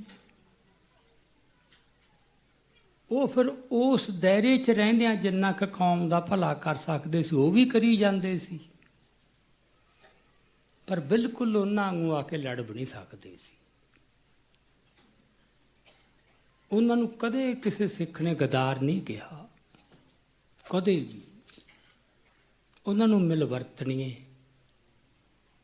ਜਾਂ ਚਕਰੈਲ ਇੱਕ, ਜਿਹੜੇ ਫਿਰ ਉਹਨਾਂ ਦੀ ਚਾਕਰੀ ਵੀ ਕਰਨ ਲੱਗ ਜਾਂਦੇ ਸੀ। ਪਰ ਉਹ ਵੀ ਮੌਕਾ ਮਿਲਦਾ ਸੀ ਤਾਂ ਬਸ। ਆਪਾਂ ਜਿਹੜੇ ਉਹ ਸਿੰਘਨ ਸਲੌਦੀ ਦੇ ਦੋ ਭਰਾ ਆਲੀ ਸਿੰਘ ਤੇ ਮਾਲੀ ਸਿੰਘ, ਉਹਨਾਂ ਦੇ ਆਪਾਂ ਨੂੰ ਪਤਾ ਹੀ ਮੁਲਾਜ਼ਮ ਸੀਗੇ ਵਜੀਦ ਖਾਂ ਦੇ। ਜਦੋਂ ਪਤਾ ਲੱਗਿਆ ਬੰਦਾ ਬਹਾਦਰ ਸਿੰਘ ਆ ਗਿਆ, ਬਸ ਦਿਨ ਕੱਟ ਰਹੇ ਸੀ। ਦਿਨ ਕੱਟਣਾ, ਮਨ 'ਚ ਕੋਈ ਪਾਪ ਨਾ ਰੱਖਣਾ, ਆਪਦੇ ਕੋਈ ਉਹੇ ਜਿਹੇ ਮੰਤਵ ਤੇ ਖੋਟੇ ਇਰਾਦੇ ਨਾ ਰੱਖਣੇ, ਇਹ ਗੱਲ ਹੋਰ ਹੈ। ਅੱਜ ਦਿਨ ਨਹੀਂ ਕੱਟਦੇ ਉਹ ਜਿਹੜੇ ਉਸ ਬੰਦੇ ਨੂੰ, ਉਹ ਤਾਂ ਆਪਦੀਆਂ ਲਾਲਸਾਵਾਂ ਦੀ ਪੂਰਤੀ ਵਾਸਤੇ ਕਰਦੇ ਨੇ, ਲੋੜਾਂ ਨਹੀਂ ਪੂਰੀਆਂ ਕਰਦੇ।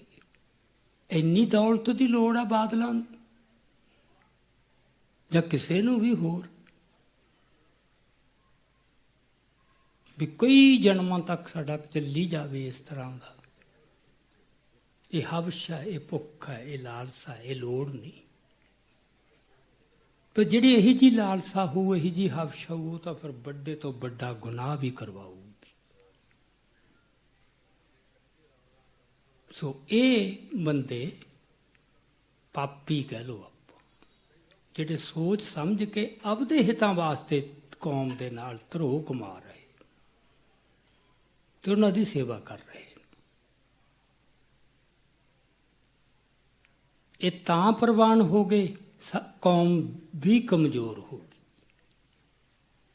ਜਿਹੜਾ ਮੈਂ ਪਹਿਲਾਂ ਗੱਲ ਕਹੀ ਸੀ ਕਿ ਕੌਮ ਦਾ ਅਮਲ ਹਮੇਸ਼ਾ ਹੀ ਉਨੀ ਉੱਚੀ ਸੁਰਤ ਤੇ, ਜੋ ਗੁਰੂ ਗ੍ਰੰਥ ਸਾਹਿਬ ਨਾਲ ਇੱਕ ਸੁਰ ਹੋ ਕੇ ਜੋ ਉੱਚੀ ਸੁਰਤ ਬਣਦੀ ਹੈ, ਉਹ ਨਹੀਂ ਹੁੰਦਾ। ਜਦੋਂ ਉਹ ਉੱਚੀ ਸੁਰਤ 'ਚ ਹੋਇਆ ਅਮਲ, ਉਹ ਇਤਿਹਾਸ ਦਾ ਰੰਗ ਹੀ ਹੋਰ ਹੁੰਦਾ, ਉਹਦੀ ਸ਼ਾਨ ਹੀ ਹੋਰ ਹੁੰਦੀ ਹੈ। ਜਦੋਂ ਉਦੋਂ ਥੱਲੇ ਡਿੱਗਦੀ ਹੈ, ਉਹ ਬਿਲਕੁਲ ਹੀ ਹੋਰ ਤਰ੍ਹਾਂ ਹੁੰਦਾ ਹੈ। ਉਹਦੇ 'ਚ ਬੜਾ ਸ਼ਰਮਸ਼ਾਰ ਵੀ ਹੋਣਾ ਪੈਂਦਾ ਵੀ ਆਹ ਵੀ ਦੇਖਣਾ ਸੀ ਦਿਨ। ਐਤਕਾਂ ਚੋਣਾਂ 'ਚ ਤੁਸੀਂ ਦੇਖਿਆ ਹੋ, ਜਿਸ ਤਰ੍ਹਾਂ ਬੰਦੇ ਬੀਜੇਪੀ 'ਚ ਜਾਂਦੇ ਸੀਗੇ, ਗੁਰਸਿੱਖ ਅੰਮ੍ਰਿਤਧਾਰੀ, ਕਹਿੰਦੇ ਕਹਾਉਂਦੇ, ਪੈਸਿਆਂ ਦੀ ਵੀ ਘਾਟ ਨਹੀਂ, ਜਿੰਨੀ ਬੇਸ਼ਰਮੀ ਨਾਲ, ਮਤਲਬ ਉਹ ਤਾਂ ਐ ਸੀ ਵੀ ਸਿੱਖਾਂ ਦਾ ਅਕਸ ਕੀ ਬਣ ਰਿਹਾ, ਆਹੀ ਸਿੱਖ ਹੈ। ਸੋ ਇਹ ਦੌਰ ਆਉਂਦੇ ਆ ਇਤਿਹਾਸ 'ਚ। ਸੋ ਹੁਣ ਮੈਂ ਰਾਜਸੀ ਨਿਸ਼ਾਨੇ ਬਾਰੇ ਗੱਲ ਕਰਦਾ ਵੀ 18ਵੀਂ ਸਦੀ ਦਾ ਆਪਾਂ ਨੂੰ ਪਤਾ ਹੈ। ਉਸ ਤੋਂ ਬਾਅਦ ਗੁਲਾਮ ਹੋਏ, ਅੰਗਰੇਜ਼ਾਂ ਦੀ ਗੁਲਾਮੀ ਆਈ। ਉਦੋਂ ਖਾਲਸੇ ਨੂੰ ਆਪਦੇ ਜਨਮ ਤੋਂ ਬਾਅਦ ਪਹਿਲੀ ਵਾਰ ਸਮਝੌਤਿਆਂ ਤੇ ਆਉਣਾ ਪਿਆ ਕਿ ਇਹੀ ਜੀ ਤਾਕਤ ਨਾਲ ਵਾਹ ਪੈ ਗਿਆ, ਪੱਛਮ ਦੀ ਬਹੁਤ ਵੱਡੀ, ਦੁਨੀਆ ਦੀ ਵੱਡੀ ਤਾਕਤ, ਜਿੱਥੋਂ ਤੱਕ ਵਾਹ ਚੱਲੀ ਲੜੇ। ਜਦੋਂ ਇਹ ਵੀ ਹੁਣ ਕੋਈ ਵਾਹ ਨਹੀਂ ਚੱਲਦੀ, ਫਿਰ ਇਹ ਵੀ ਚਲੋ ਇਸੇ ਸਿਸਟਮ ਦੇ ਵਿੱਚ ਰਹੋ, ਦੇਖਾਂਗੇ। ਉਹਦੇ 'ਚ ਬੰਦੇ ਉਹ 3-4 ਪੈਂਤੜੇ ਅਪਣਾਉਣੀਆਂ ਕੌਮਾਂ। ਇੱਕ ਤਾਂ ਇਹ ਹੁੰਦਾ ਵੀ ਕੁਛ ਚਿਰ ਵਾਸਤੇ ਹੁਣ ਦੜ ਵੱਟ ਜਾਓ, ਕੋਈ ਨਹੀਂ, ਜਦੋਂ ਮੌਕਾ ਮਿਲਿਆ ਫੇਰ ਕਰਾਂਗੇ। ਇੱਕ ਹੁੰਦਾ ਕਿ ਬੰਦੇ ਵੀ ਹੁਣ ਕੁਛ ਸਮਝੌਤੇ ਕਰ ਲਓ। ਉਦੋਂ ਜਦੋਂ ਬੰਦਾ ਸਮਝੌਤਾ ਕਰਦਾ, ਉਹ ਇਹ ਸੋਚ ਕੇ ਨਹੀਂ ਕਰਦਾ ਮੈਂ ਗਦਾਰੀ ਕਰ ਰਿਹਾ, ਇਹ ਕੰਮ ਗਲਤ ਹੈ। ਉਹਦੇ ਕੋਲ ਬਕਾਇਦਾ ਇੱਕ ਤਰਕ ਹੁੰਦਾ, ਲੌਜਿਕ ਹੁੰਦਾ ਕਿ ਅੱਜ ਕੌਮ ਦਾ ਭਲਾ ਹੀ ਇਸ ਗੱਲ 'ਚ ਹੈ। ਆਹ ਜਿਹੜੇ ਬੰਦੇ ਤੱਤੀਆਂ ਜੀਆਂ ਗੱਲਾਂ ਕਰਦੇ ਨੇ ਤਾਂ ਮਰਵਾ ਦੇਣਗੇ ਬਿਲਕੁਲ ਹੀ, ਇਹ 'ਚ ਤਾਂ ਕੌਮ ਖਤਮ ਹੋ ਜੂਗੀ। ਉਹ ਇਸ ਰੂਪ 'ਚ ਹੀ ਆਉਂਦਾ ਹੈ ਤੇ ਇਸ ਰੂਪ 'ਚੋਂ ਪ੍ਰਵਾਨ ਹੋ ਜਾਂਦਾ ਬਹੁਤ ਵੱਡੇ ਹਿੱਸੇ ਨੂੰ। ਇਸ ਤਰ੍ਹਾਂ ਹੋਇਆ। ਅੰਗਰੇਜ਼ਾਂ ਦੇ ਜਦੋਂ ਗੁਲਾਮ ਹੋਏ ਉਦੋਂ ਤੋਂ ਹੋਇਆ ਸਿਲਸਿਲਾ ਅੱਜ ਉਹਦਾ ਸਾਨੂੰ ਸਭ ਤੋਂ ਭੱਦਾ ਰੂਪ ਅੱਜ ਪ੍ਰਗਟ ਹੋ ਰਿਹਾ। ਆਪਾਂ ਨੂੰ ਤਾਂ ਇਹ ਲੱਗ ਸਕਦਾ ਬਸ ਹੁਣ ਇਦੋਂ ਅੱਗੇ ਤਾਂ ਕੋਈ ਸਿਰਾ ਹੈ ਤਾਂ, ਪਰ ਸਿਰਾ ਅਜੇ ਵੀ ਨਹੀਂ ਆਇਆ। ਅਜੇ ਪਤਾ ਨਹੀਂ ਕੀ ਕੁਛ ਦੇਖਣਾ ਪਵੇ, ਕਿਉਂਕਿ ਮੇਰਾ ਥੋੜ੍ਹਾ ਜਿਹਾ ਜੀਵਨ ਲੰਮਾ ਦੇਖਿਆ ਮੈਂ, ਤਜਰਬੇ ਐਂ ਲੱਗਦਾ ਸੀ ਯਾਰ ਆਹ ਨਹੀਂ ਸਿੱਖਾਂ ਨੇ ਚੱਲਣੀ।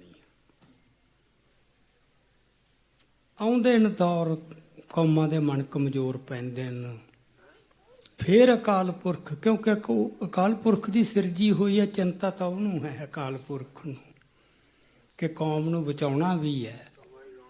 ਫਿਰ ਸਮੇਂ ਸਮੇਂ ਕੋਈ ਪ੍ਰਗਟ ਹੁੰਦਾ ਹੈ ਤੇ ਕੌਮ ਨੂੰ ਫਿਰ ਉੱਥੇ ਖੜੀ ਕਰ ਜਾਂਦਾ। ਐਂ ਚੱਲਦਾ ਰਹਿਣਾ।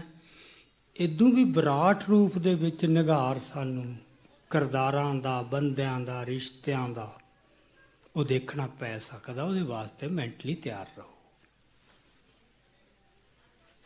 ਇਹ ਵੀ ਆ ਸਕਦਾ ਅੱਜ ਮੈਂ ਤੁਹਾਨੂੰ ਇੱਥੇ ਏਡੀਆਂ ਏਡੀਆਂ ਗੱਲਾਂ ਕਰਕੇ ਬਾਹਰ ਨਿਕਲ ਕੇ ਕਚਾਨੀ ਜੀ ਦੇ ਕੇ ਉਹਦੀ ਕਿਸੇ ਨਾਲ ਮੀਟਿੰਗ ਕਰਕੇ ਸੌਦਾ ਕਰ ਲਾਂ ਵੀ ਦੱਸੋ ਕਿੰਨਾ ਮੁੱਲ ਪੈਂਦਾ ਹੈ। ਬਿਲਕੁਲ ਵਾਪਰ ਸਕਦਾ। ਸੋ ਇਹ ਜਿਹੜਾ ਯਕੀਨ ਉੱਠਦੇ ਨਜ਼ਰ, ਕਿਹਦੇ ਯਕੀਨ ਕਰੀਏ? ਦੀਪ ਸਿੱਧੂ ਇਸ ਸ਼ੱਕ ਦੇ ਮਾਹੌਲ ਦਾ ਸ਼ਿਕਾਰ ਹੋਇਆ। ਉਹ ਸ਼ੱਕ ਸੱਚਾ ਸੀ ਲੋਕਾਂ ਦਾ, ਯਾਰ ਬਾਰ-ਬਾਰ ਕੀਤਾ। ਮੈਨੂੰ ਪਰਸੋਂ ਮੇਰਾ ਇੱਕ ਦੋਸਤ ਮਿਲਿਆ, ਇੰਗਲੈਂਡ ਤੋਂ ਆਇਆ, ਪੁਰਾਣਾ, ਲਹਿਰ ਦੇ ਵਿੱਚ ਵੀ ਰਿਹਾ। ਉਹ ਕਹਿੰਦਾ ਜੋ ਦੀਪ ਸਿੱਧੂ ਆਇਆ ਇੱਥੇ ਤੇ ਹੋਰ, ਕਹਿੰਦਾ ਮੇਰੇ ਘਰ ਵਾਲੀ ਉਹਨੂੰ ਬੜੀ ਉਹਦੀ ਪ੍ਰਸ਼ੰਸਕ ਬਣ ਗਈ। ਹਰ ਵੇਲੇ ਦੀਪ ਸਿੱਧੂ ਦੀ ਆ ਸੁਖੀ ਸੁਣ, ਦੀਪ ਸਿੱਧੂ ਦੀ ਆ। ਕਹਿੰਦਾ ਮੈਂ ਉਹਨੂੰ ਕਿਹਾ ਮੈਂ ਸਾਰਾ ਕੁਝ ਦੇਖਿਆ ਹੋਇਆ, ਮੈਂ ਜੇਲ੍ਹਾਂ 'ਚ ਵੀ ਰਿਹਾ, ਮੈਂ ਕੁਟਾਪੇ ਵੀ ਝੱਲੇ ਐ। ਆਪਾਂ ਨਾ ਬੰਦਿਆਂ ਤੇ ਛੇਤੀ ਯਕੀਨ ਕਰ ਲੈਂਦੇ ਹਾਂ, ਥੋੜਾ ਸੰਭਲ ਕੇ ਚੱਲੋ। ਬੜਾ ਕੁਝ ਦੇਖਿਆ, ਬੜੇ ਧੋਖੇ ਖਾਦੇ। ਚਲੋ ਇਹ ਤਾਂ ਇੱਕ ਆਪਾਂ ਕਹਿ ਸਕਦੇ ਹਾਂ ਇਹਦੇ 'ਚ ਕੋਈ ਕਪਟ ਜਾਂ ਮਾੜਾ ਉਹ ਨਹੀਂ ਸੀ, ਪਰ ਕਪਟ ਨੇ ਵੀ ਬਹੁਤ ਕੁਝ ਕੀਤਾ। ਸੋ ਰਾਜਸੀ ਨਿਸ਼ਾਨੇ ਦੀ ਜਿਹੜੀ ਮੈਂ ਗੱਲ ਕੀਤੀ, ਅੰਗਰੇਜ਼ਾਂ ਵੇਲੇ ਫਿਰ ਸਿੱਖਾਂ ਨੂੰ ਇਹ ਲੱਗਿਆ ਵੀ ਅਜੇ ਹੁਣ ਦੁਬਾਰਾ ਅਸੀਂ ਰਾਜ ਲੈ ਸਕੀਏ, ਇਹ ਸੰਭਵ ਨਹੀਂ। ਤੇ ਜਿਹੜੀ ਸੰਭਵ ਨਹੀਂ, ਉਹ ਅੰਗਰੇਜ਼ਾਂ ਨੇ, ਪੱਛਮ ਦੇ ਗਿਆਨ ਨੇ ਇੱਕ ਗੱਲ ਸਾਡੇ ਖਾਨੇ 'ਚ ਪਾਤੀ। Politics is the game of possible. ਰਾਜਨੀਤੀ ਕੀ ਹੈ? ਜੋ ਸੰਭਵ ਹੋ ਸਕਦਾ ਉਹ ਗੱਲ ਕਰੋ, ਜਿਹੜੀ ਅਸੰਭਵ ਹੈ ਉਹ ਰਾਜਨੀਤੀ ਨਹੀਂ, ਉਹ ਤਾਂ ਪਾਗਲਪਨ ਹੈ। ਉਹ ਫਿਰ ਸੰਭਵ ਕੀ ਹੈ ਉਹਦਾ ਬੰਦੇ, ਉਹ ਤਾਂ ਕੋਈ ਅੰਤ ਨਹੀਂ ਨਾ ਜਦੋਂ ਤੁਸੀਂ ਉਹ ਵਿਆਖਿਆ 'ਚ ਪੈਂਦੇ ਹੋ ਵੀ ਅੱਜ ਤਾਂ ਆਹੀ ਗੱਲ ਚੱਲ ਸਕਦੀ, ਆਪਾਂ ਐਂ ਕਰੀਏ। ਇਹ ਬਿਮਾਰੀਆਂ ਜਿਹੜੀਆਂ ਸਾਨੂੰ ਅੱਜ ਐਡੀਆਂ ਦਿਸ ਰਹੀਆਂ ਨਾ, ਉਹ ਐਂ ਐਂਟਰ ਹੋਈਆਂ। ਪਹਿਲੀ ਵਾਰ ਸਿੱਖ ਗੁਲਾਮ ਹੋਏ ਉਦੋਂ ਕੁਛ ਉਹ ਨਿਸ਼ਾਨ ਪੈ ਗਏ ਸਾਡੀ ਮਾਨਸਿਕਤਾ ਤੇ ਸਾਡੀ ਸੋਚ ਤੇ। ਤੇ ਸਮਝੌਤੇ ਕਰਨੇ ਕੋਈ ਮਾੜੇ ਨਹੀਂ। ਜਦੋਂ ਕੋਈ ਬੰਦਾ ਸਮਝੌਤਾ ਕਰੂ, ਉਹ ਲੋਕਾਂ ਨੂੰ ਵੀ ਉਹਦੇ ਸਾਹਮਣੇ ਹੁੰਦਾ ਵੀ ਕਿਵੇਂ ਜਚਾਵਾਂ। ਇਦੋਂ ਵੱਧ ਆਪਦੀ ਜ਼ਮੀਰ ਮੂਹਰੇ ਵੀ ਤਾਂ ਸੱਚੇ ਹੋਣਾ। ਤੁਸੀਂ ਰੋਜ਼ ਸੌਂ ਕਿਵੇਂ ਜਾਓਗੇ ਜੇ ਇਹ ਮੰਨ ਕੇ ਜਾਓ ਮੈਂ ਅੱਜ ਬਹੁਤ ਯਾਰ ਕੌਮ ਨਾਲ ਗੁਨਾਹ ਕਰਕੇ ਆਇਆ। ਨੀਂਦ ਤਾਂ ਆਊ ਜੇ ਮੈਂ ਐਡਾ ਵੱਡਾ ਪਰਉਪਕਾਰ ਕਰਤਾ, ਕੌਮ ਤਾਂ ਮਰ ਚੱਲੀ ਸੀ, ਬੜਾ ਗਲਤ ਫੈਸਲਾ ਕਰ ਲਿਆ ਸੀ। ਉਹ ਫਿਰ ਫੈਸਲੇ ਇਸ ਤਰ੍ਹਾਂ ਹੁੰਦੇ ਨੇ। ਸੋ ਅੰਗਰੇਜ਼ਾਂ ਵੇਲੇ ਇਹ ਸਿਲਸਿਲਾ ਸ਼ੁਰੂ ਹੋ ਗਿਆ ਵੀ ਸਮਝੌਤੇ ਤਾਂ ਕਰਨੇ ਹੀ ਪੈਂਦੇ ਹੁੰਦੇ ਆ। ਫਿਰ ਉਹਦੇ ਵਾਸਤੇ ਫਿਰ ਇੱਕ ਕੰਮ ਕਰਦੇ ਨੇ, ਉਹ ਇਤਿਹਾਸ ਦੇ ਕੁਝ ਪ੍ਰਮਾਣ ਲੈ ਕੇ ਆਉਂਦੇ ਆ। ਗੁਰੂ ਵੀ ਮਿਲਦੇ ਰਹੇ ਨੇ ਬਾਦਸ਼ਾਹਾਂ ਨੂੰ।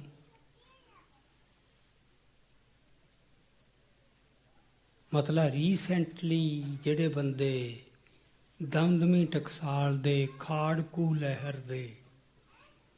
ਉਹ ਜਦੋਂ ਦਿੱਲੀ ਦੀ ਦਰਬਾਰ ਦੀ ਪਰਿਕਰਮਾ ਕਰ ਰਹੇ ਸੀ, ਕਿਸੇ ਨੇ ਪੁੱਛ ਲਿਆ ਵੀ ਯਾਰ ਤੁਹਾਨੂੰ ਕੁਛ ਤਾਂ ਸ਼ਰਮ ਆਉਣੀ ਚਾਹੀਦੀ ਹੈ। ਉਹ ਕਹਿੰਦਾ ਹੱਦ ਹੋ ਗਈ ਯਾਰ, ਗੁਰੂ ਸਾਹਿਬ ਨਹੀਂ ਸੀ ਗੱਲਾਂ ਕਰਦੇ ਜਾ ਕੇ ਦਿੱਲੀ ਦਰਬਾਰ ਨਾਲ। ਇਸ ਹੱਦ ਤੱਕ ਜਾਂਦਾ ਬੰਦਾ। ਜਿੱਥੇ ਮੈਂ ਕਹਿਣਾ ਨਾ ਇਤਿਹਾਸ ਦੀ ਨਿਰਮਲਤਾ ਤੇ ਉਹਦੀ ਮੌਲਿਕਤਾ ਬਚਾ ਕੇ ਰੱਖਣੀ, ਉਹ ਇਕੱਲੇ ਬਾਹਰਲਿਆਂ ਤੋਂ ਨਹੀਂ, ਅੰਦਰਲਿਆਂ ਨੂੰ ਵੱਧ ਲੋੜ ਪੈ ਜਾਂਦੀ ਹੈ। ਉਹ ਇਤਿਹਾਸ 'ਚੋਂ ਪ੍ਰਮਾਣ ਲਿਆਵੇ ਕੁਛ। ਮੀਰ ਮੰਨੂ ਦੀ ਕਹਿੰਦੇ ਫੌਜ 'ਚ ਭਰਤੀ ਹੋਏ ਸੀ ਸਿੱਖ, ਸਮਝੌਤਾ ਕੀਤਾ। ਮਤਲਬ ਇਹ ਜੇ ਚਲੋ ਆਪਾਂ ਉਹ ਕੀ ਸੀ ਤੇ ਇਹ ਕੀ ਹੈ, ਇਹ ਤਾਂ ਹੁਣ ਮਤਲਬ ਕੌਮ ਨੂੰ ਇਹਨਾਂ ਗੱਲਾਂ ਬਾਰੇ ਸਿੱਖਤ ਤਾਂ ਕਰਨਾ ਪਊ ਨਾ। ਜਦੋਂ ਰਾਜੀਵ ਲੌਂਗੋਵਾਲ ਸਮਝੌਤਾ ਹੋਇਆ, ਉਦੋਂ ਮੈਂ ਜਿੰਨਾ ਲਿਟਰੇਚਰ ਪੜ੍ਹਿਆ, ਕਹਿੰਦੇ ਕਹਾਉਂਦੇ ਸਾਡੇ ਵਿਦਵਾਨਾਂ ਦਾ, ਦਿੱਲੀ ਬੈਠੇ ਅਲੀਟ ਦਾ, ਉਦੋਂ ਉਹਨਾਂ ਨੇ ਇਹ ਬਹੁਤ ਵੱਡੀ ਪੱਧਰ ਤੇ ਕੰਮ ਕੀਤਾ। ਇਤਿਹਾਸ ਦੇ ਇਹੋ ਜਿਹੇ ਪ੍ਰਮਾਣ ਲਿਆਂਦੇ ਵੀ ਕਿਵੇਂ ਇਹ ਬਿਲਕੁਲ ਠੀਕ ਹੋਇਆ। ਇਹ 1985 ਦੀ ਗੱਲ ਹੈ ਨਾ ਮੇਰਾ ਖਿਆਲ, ਹਾਂ, ਜਦੋਂ ਸਮਝੌਤਾ ਹੋਇਆ। ਤੇ ਚਲੋ ਮੈਂ ਉਦੋਂ ਲਿਖਣ ਤੱਕ ਮੈਂ ਕਾਰਜ 'ਚ ਜੁਟ ਗਿਆ ਸੀ ਵੀ ਇਹ ਸਾਰੀਆਂ ਗੱਲਾਂ ਬਾਰੇ ਲਿਖਣਾ। ਮੈਨੂੰ ਹੁਣ ਵੀ ਮੈਂ ਦੇਖਿਆ ਆਪਦੇ ਨੋਟਸ, ਮੈਂ ਉਦੋਂ ਦੇ ਉਹ ਨੋਟਸ ਲਏ ਹੋਏ ਨੇ ਵੀ ਇਹਨਾਂ ਦਾ ਜਵਾਬ ਦੇਣਾ, ਜੋ ਦਲੀਲਾਂ ਕੀ ਲਿਆਉਂਦੇ ਨੇ ਬੰਦੇ। ਸੋ ਇਹ ਖੇਡ ਖੇਡੀ ਜਾਂਦੀ ਹੈ। ਚਲੋ ਮੈਂ ਰਾਜਸੀ ਨਿਸ਼ਾਨੇ ਬਾਰੇ ਗੱਲ ਕਰ ਰਿਹਾ ਸੀ। ਉਦੋਂ ਕੌਮ ਦੇ ਵਿੱਚ ਦੁਬਿਧਾ ਸੀ, ਅਸਪਸ਼ਟਤਾ ਵੀ ਸੀ, ਡਾਮਾਡੋਲਤਾ ਵੀ ਸੀ। ਇਹੋ ਜਿਹੇ ਇਕੱਠ ਵੀ ਹੋਏ ਜਿੱਥੇ ਮਤੇ ਇਹ ਪਾਸ਼ ਹੋਏ ਵੀ ਨਹੀਂ, ਸਾਨੂੰ ਤਾਂ ਆਪਦੀ ਮੁਕੰਮਲ ਆਜ਼ਾਦੀ, ਸੰਪੂਰਨ ਆਪਣਾ ਰਾਜ ਚਾਹੀਦਾ। ਉਹ ਵੀ ਔਨ ਰਿਕਾਰਡ ਹੈ। ਬਕਾਇਦਾ ਖਾਲਿਸਤਾਨ ਦਾ ਸ਼ਬਦ ਵੀ ਉਦੋਂ ਆਇਆ, ਪਰ ਉਹਨਾਂ ਤੇ ਖੜ ਨਾ ਸਕੇ। ਮਤੇ ਲਿਆਉਣ ਵਾਲੇ ਭੁੱਲ ਗਏ ਮੁੜ ਕੇ। ਜਿਨ੍ਹਾਂ ਨੇ ਉਹ ਮਤੇ ਲਿਆਂਦੇ, ਜਿਨ੍ਹਾਂ ਨੇ ਸੰਵਿਧਾਨ ਦੀ ਘੜਨ ਵਾਲੀ ਕਮੇਟੀ 'ਚ ਸ਼ਾਮਲ ਸੀ, ਜਦੋਂ ਉਹ 'ਤੇ ਦਸਖਤ ਕਰਨ ਦਾ ਸਵਾਲ ਆਇਆ, ਸਪਸ਼ਟ ਲਿਖਿਆ ਸਾਨੂੰ ਇਹ ਸੰਵਿਧਾਨ ਕਬੂਲ ਨਹੀਂ, ਸਿੱਖ ਇਸ ਸੰਵਿਧਾਨ 'ਤੇ ਦਸਖਤ ਨਹੀਂ ਕਰਨਗੇ। ਉਦੋਂ ਉਹ ਸਿੱਖਾਂ ਦੇ ਨੁਮਾਇੰਦੇ ਸੀ। ਉਹੀ ਬੰਦੇ ਮੁੜ ਕੇ ਲੋਕ ਸਭਾ ਦੇ ਸਪੀਕਰ ਵੀ ਬਣੇ, ਗਵਰਨਰ ਵੀ ਬਣੇ। ਇਹ ਸਾਰਾ ਕੁਝ ਇਤਿਹਾਸ ਹੈ, ਬੜੇ ਰੰਗ ਹਨ ਇਤਿਹਾਸ ਦੇ, ਬੜਾ ਕੁਝ ਸਿੱਖਣ ਨੂੰ ਇਹਦੇ ਵਿੱਚ। ਆਪਾਂ ਗਦਾਰ ਕਹਿ ਕੇ ਸੁਰਖਰੂ ਹੋ ਜਾਂਦੇ ਹਾਂ, ਆਪਦੀ ਗਾਲ ਜੀਕ ਕੱਢ ਕੇ ਨਾ ਵੀ ਚੱਲ ਗੁੰਮ ਘਬਾਟ ਕੱਢ ਲਿਆ। ਇੰਨਾ ਸੌਖਾ ਨਹੀਂ ਇਹ ਮਾਮਲਾ। ਬੰਦਾ ਗਦਾਰ ਕਿਵੇਂ ਬਣਦਾ ਭਲਾ, ਇਹ ਵਰਤਾਰੇ ਨੂੰ ਸਮਝਣ ਦੀ ਲੋੜ ਹੈ। ਸੋ ਮੈਂ ਇੱਥੇ ਆਪਾਂ ਜ਼ਿਆਦਾ ਡਿਟੇਲ 'ਚ ਨਾ ਜਾਈਏ। ਰਾਜਸੀ ਨਿਸ਼ਾਨੇ ਦੀ ਗੱਲ ਆਉਂਦੀ ਸੀ ਵੀ ਜਿੱਥੇ ਪਹਿਲੀ ਵਾਰ ਸਿੱਖਾਂ ਨੂੰ ਦੁਬਿਧਾ ਖੜੀ ਹੋਈ, ਸਾਜਨਾ ਤੋਂ ਬਾਅਦ ਪਹਿਲੀ ਵਾਰ, ਜੇ ਕੋਈ ਹੋਰ ਨਿਸ਼ਾਨਾ ਵੀ ਹੋ ਸਕਦਾ ਹੈ। ਫਿਰ ਜਿਹੜੀ ਗੱਲ 'ਚ ਫਾਹੀ ਪਾ ਲਈ, ਉਹ ਪਾ ਲਈ ਚੋਣਾਂ ਵਾਲੀ। ਹੁਣ ਚੋਣਾਂ ਤਾਂ ਇਹ ਹੈ ਵੀ ਸਿਰਾਂ ਦੇ ਹਿਸਾਬ ਨਾਲ ਰਿਜ਼ਲਟ ਆਉਣਗੇ। ਵੋਟਾਂ ਕਿਹਦੀਆਂ ਕਿੰਨੀਆਂ? ਇੱਕ ਤਾਂ ਗਿਣਤੀ ਦਾ ਹੀ ਮਾਮਲਾ ਸਾਡਾ, ਗਿਣਤੀ ਇੰਨੀ ਘੱਟ ਹੈ। ਫਿਰ ਜਿਸ ਤਰੀਕੇ ਨਾਲ ਚੋਣਾਂ ਹੁੰਦੀਆਂ, ਵੋਟਾਂ ਖਰੀਦਣ ਦਾ, ਤਾਕਤ ਦੀ ਵਰਤੋਂ ਕਰਨ ਦਾ, ਲੋਕਾਂ ਨੂੰ ਬਲੈਕਮੇਲ ਜਾਂ ਉਸ ਤਰ੍ਹਾਂ ਕਰਨ ਦਾ, ਇਹ ਸਾਰਾ ਕੁਝ ਚੱਲਦਾ। ਫਿਰ ਇਹ ਵੀ ਵੋਟ ਪਾਉਣ ਵਾਲਾ ਕੀ ਚਤੰਨ ਹੈ। ਪ੍ਰੋਫੈਸਰ ਪੂਰਨ ਸਿੰਘ ਨੇ ਉਦੋਂ ਕਹਿਤਾ ਸੀ ਵੀ ਇਹ ਬਹੁਤ ਗਲਤ ਸਟੈਪ ਚੁੱਕ ਰਹੇ ਹੋ, ਇਹ ਸਾਡੀ ਪਰੰਪਰਾ ਦਾ ਹਿੱਸਾ ਨਹੀਂ। ਅਸੀਂ ਆਪਦੇ ਆਗੂ ਆਏ ਨਹੀਂ ਚੁਣਦੇ ਸਿਰਾਂ ਦੀ ਗਿਣਤੀ ਨਾਲ, ਕਦੇ ਵੀ। ਇਸ ਤਾਂ ਕੁਆਲਿਟੀ ਦੇਖਦੇ ਹਾਂ। ਸਿਰ ਕੀ ਹੈ? ਸਿਰ ਤਾਂ ਭੇਡ ਨੂੰ ਚੁਣ ਸਕਦੇ ਨੇ ਆਪਦਾ ਆਗੂ, ਜੇ ਭੇਡਾਂ ਦੀ ਗਿਣਤੀ ਵੱਧ ਹੈ। ਸਾਡੇ ਤਾਂ ਸਮਝੌਤਾ ਨਹੀਂ ਇਸ ਗੁਰੂ ਦੇ, ਗੁਰੂ ਨਾਨਕ ਦੇ ਘਰ 'ਚ। ਇੱਥੇ ਤਾਂ ਜਿਹੜਾ ਖਰਾ ਹੋਊਗਾ ਉਹਦੇ ਨਾਲ ਇੱਕ ਵੀ ਨਾ ਖੜਾ ਹੋਵੇ, ਕਈ ਵਾਰ ਇਕੱਲਾ ਵੀ ਹੋਊ, ਫਿਰ ਵੀ ਉਹ ਕੌਮ ਦਾ ਜਰਨੈਲ ਹੈ। ਤੇ ਜੇ ਉਹਨੂੰ ਸਾਰੀ ਕੌਮ ਨੇ ਚੁਣ ਵੀ ਲਿਆ ਤੇ ਉਹ ਬੰਦਾ ਸਿਧਾਂਤਾਂ ਤੇ ਚੱਲਣ ਵਾਲਾ ਨਹੀਂ, ਉਹ ਜਰਨੈਲ ਨਹੀਂ। ਬਹੁਤ ਉਹਨਾਂ ਨੇ ਲਿਖਿਆ, ਬਹੁਤ ਕੌਮ ਨੂੰ ਚੇਤਾਵਨੀਆਂ ਦਿੱਤੀਆਂ, ਪਛਤਾਓਗੇ। ਫਿਰ ਉਹਨੇ ਨੇ ਬੜਾ ਕਲੀਅਰ ਲਿਖਿਆ ਵੀ ਜਿਹੜੇ ਬੰਦੇ ਰੂਹਾਨੀ ਤੌਰ ਤੇ ਜਾਗਰਤ ਨਹੀਂ, ਉਹ ਤਾਂ ਪਸ਼ੂ ਜਾਂ ਭੇਡਾਂ ਨੂੰ। ਮਨੁੱਖ ਦਾ ਜਾਨਵਰ ਨਾਲੋਂ ਫਰਕ ਆਹੀ ਹੈ ਨਾ, ਜਿਉਣ ਦੀ ਉਹਦੀ ਵੀ ਲੋੜ ਆ ਪੂਰੀ, ਉਹ ਕੋਸ਼ਿਸ਼ ਕਰਦਾ, ਉਹ ਵੀ ਸਾਰਾ ਰੋਟੀ ਪਾਣੀ ਸਭ ਉਹਨੂੰ ਮਿਲਣਾ ਚਾਹੀਦਾ, ਸਾਰਾ ਕੁਛ। ਪਰ ਆ ਉਹਦੇ ਵਿੱਚ ਉਹ ਰੂਹਾਨੀ ਜਾਗਰਤੀ ਨਹੀਂ ਕੋਈ ਆ ਸਕਦੀ। ਕਹਿੰਦਾ ਜਿਹੜੇ ਬੰਦੇ ਰੂਹਾਨੀ ਤੌਰ ਤੇ ਜਾਗਰਤ ਨਹੀਂ, ਉਹਨਾਂ ਨੂੰ ਜੇ ਤੁਸੀਂ ਵੋਟ ਦਾ ਅਧਿਕਾਰ ਦੇ ਵੀ ਦਿਓਗੇ, ਉਹ ਤਾਂ ਤਬਾਹੀ ਹੈ। ਪਰ ਪੱਛਮ ਦਾ ਦਬਦਬਾ, ਪੱਛਮ ਦੇ ਗਿਆਨ ਦਾ, ਪੱਛਮ ਦੇ ਸਿਧਾਂਤਾਂ ਦਾ ਇੰਨਾ ਪੈ ਗਿਆ ਮਨਾਂ ਤੇ ਵੀ ਯਾਰ ਹੁਣ ਮਸਾਂ ਤਾਂ ਇੱਕ ਯੁੱਗ ਆਇਆ ਜਿੱਥੇ ਲੋਕ ਆਪਦਾ ਚੁਣ ਰਹੇ ਨੇ। ਮਤਲਬ ਝੂਠ ਕਿਵੇਂ ਬੋਲਿਆ ਜਾਂਦਾ, ਤੇ ਲੋਕਾਂ ਨੂੰ ਇਹ ਜਚਾ ਦਿੱਤਾ ਜਾਂਦਾ ਤੁਸੀਂ ਚੁਣ ਰਹੇ ਹੋ, ਅਸੀਂ ਤਾਂ ਤੁਹਾਡੇ ਸੇਵਾਦਾਰ ਹਾਂ। ਪਹਿਲਾਂ ਭੇਡਾਂ ਬਣਾ ਲਓ ਉਹਨਾਂ ਨੂੰ, ਫਿਰ ਉਹਨਾਂ ਦੀ ਪ੍ਰਵਾਨਗੀ ਲੈ ਲਓ। ਲਾਲਚ ਦੇ ਕੇ, ਡਰਾ ਕੇ, ਕਈ ਵਾਰ ਤਾਂ ਇਹ ਵੀ ਲੋੜ ਨਹੀਂ, ਉਹਨਾਂ ਨੂੰ ਪਤਾ ਹੀ ਨਹੀਂ ਅਸੀਂ ਕੀ ਕਰ ਰਹੇ ਹਾਂ। ਸੋ ਉਦੋਂ ਕੌਮ ਨੂੰ ਇਸ ਗੱਲ ਦੇ ਉੱਤੇ ਚੇਤਾਵਨੀ ਦਿੱਤੀ ਸੀ, ਪਰ ਨਹੀਂ ਮੰਨੀ ਗਈ। ਤੇ ਉਹ ਉਦੋਂ ਦੇ ਬੀਜੇ ਕੰਡੇ ਆ ਹੁਣ ਸਾਡੇ ਸਾਹਮਣੇ ਆ ਰਹੇ। ਤੇ ਆਪਾਂ ਜਦੋਂ ਇਤਿਹਾਸ ਨੂੰ ਦੇਖਦੇ ਹਾਂ, ਸਾਡਾ ਬੜਾ ਹੀ ਹੁੰਦਾ ਗਲਤੀ ਕੀਤੀ ਉਹਨਾਂ ਨੇ ਯਾਰ, ਉਹਨਾਂ ਨੂੰ ਤਾਂ ਕੋਈ ਅਕਲ ਹੀ ਨਹੀਂ ਸੀ ਬੰਦਿਆਂ ਨੂੰ, ਐਂ ਨਹੀਂ ਹੁੰਦਾ। ਅਸੀਂ ਜਿਹੜੇ ਅੱਜ ਸਿਆਣੇ ਹੋਏ ਆ ਨਾ, ਅਸੀਂ 84 ਦੇਖ ਕੇ ਹੋਏ ਆ। 84 ਨਾ ਵਾਪਰਿਆ ਹੁੰਦਾ, ਆਪਾਂ ਵੀ ਆਪਾਂ ਤੋਂ ਪਤਾ ਨਹੀਂ ਕਿੰਨੇ ਉਹਨਾਂ ਚੋਂ ਹੀ ਹੋਣੇ ਸੀ। ਅੱਛਾ, ਕਈ ਉਹਦੇ ਚੋਂ ਵੀ ਨਹੀਂ ਸਿਆਣੇ ਹੋਏ। ਐਂ ਵੀ ਵਾਪਰਦਾ, ਪਰ ਕੌਮ ਦਾ ਬਹੁਤ ਵੱਡਾ ਹਿੱਸਾ ਹੁਣ ਘੱਟੋ ਘੱਟ ਇੱਕ ਹੌਸਲਾ ਹੈ, ਇੱਕ ਦਾਅਵਾ ਕੀਤਾ ਜਾ ਸਕਦਾ ਹੁਣ ਕੌਮ, ਸਾਰੀ ਕੌਮ ਨਹੀਂ ਸਮਝੌਤਾ ਕਰੂਗੀ। ਕੁਛ ਵਰਗ ਕਰਤੇ ਰਹਿਣਗੇ, ਪਰ ਕੁਛ ਝੰਡੇ ਝੂਲ ਖੜਨਗੇ ਵੀ ਨਹੀਂ, ਭਾਵੇਂ ਉਹ ਘੱਟ ਗਿਣਤੀ 'ਚ ਹੋਣ, ਭਾਵੇਂ ਉਹ ਨਾ ਹੋ। ਸੋ ਰਾਜਸੀ ਨਿਸ਼ਾਨਾ ਅੰਗਰੇਜ਼ਾਂ ਵੇਲੇ ਧੁੰਦਲਾ ਹੋਇਆ, ਉਸ ਤੋਂ ਬਾਅਦ 47 ਆ ਗਿਆ, ਭਾਰਤ ਦੀ ਆਜ਼ਾਦੀ ਆ ਗਈ। ਤੇ ਇਹ ਲੱਗਣ ਲੱਗ ਗਿਆ ਜਿਹੜੀ ਆਜ਼ਾਦੀ ਵਾਸਤੇ ਅਸੀਂ ਲੜਦੇ ਸੀ, ਆਹੀ ਤਾਂ ਆਜ਼ਾਦੀ ਸੀ। ਨਾਮ ਪਰ ਵਿਦਵਾਨਾਂ ਨੇ ਲਿਖਤਾ ਸਾਡਿਆਂ ਨੇ ਕਿ ਗੁਰੂਆਂ ਦਾ ਜੋ ਸੁਪਨਾ ਸੀ ਵੀ ਇਸ ਤਰ੍ਹਾਂ ਦਾ ਸਮਾਜ ਤੇ ਰਾਜ ਹੋਵੇ, ਉਹ ਹੁਣ ਹੋ ਗਿਆ। ਹੁਣ ਲੋਕਾਂ ਨੇ ਫੈਸਲੇ ਕਰਨੇ ਆ। ਸੋ ਫਿਰ ਭੁੱਲ ਗਏ, ਚੱਲੇ, ਪਰ ਬਹੁਤ ਛੇਤੀ ਅੱਖਾਂ ਖੁੱਲ੍ਹ ਗਈਆਂ 55 'ਚ ਜਾ ਕੇ। ਸਾਰੇ ਦੇਸ਼ 'ਚ ਭਾਸ਼ਾ ਦੇ ਆਧਾਰ 'ਤੇ ਸੂਬੇ ਬਣ ਰਹੇ ਨੇ, ਵੀ ਪੰਜਾਬ 'ਚ ਨਹੀਂ ਬਣਾਉਣਾ। ਪੰਜਾਬੀ ਸੂਬਾ ਜਿੰਦਾਬਾਦ ਕਹਿਣ 'ਤੇ ਪਾਬੰਦੀ ਲੱਗ ਗਈ। 57,000 ਬੰਦਾ ਚੁੱਕ ਕੇ ਜੇਲ੍ਹਾਂ ਸੁੱਟਤਾ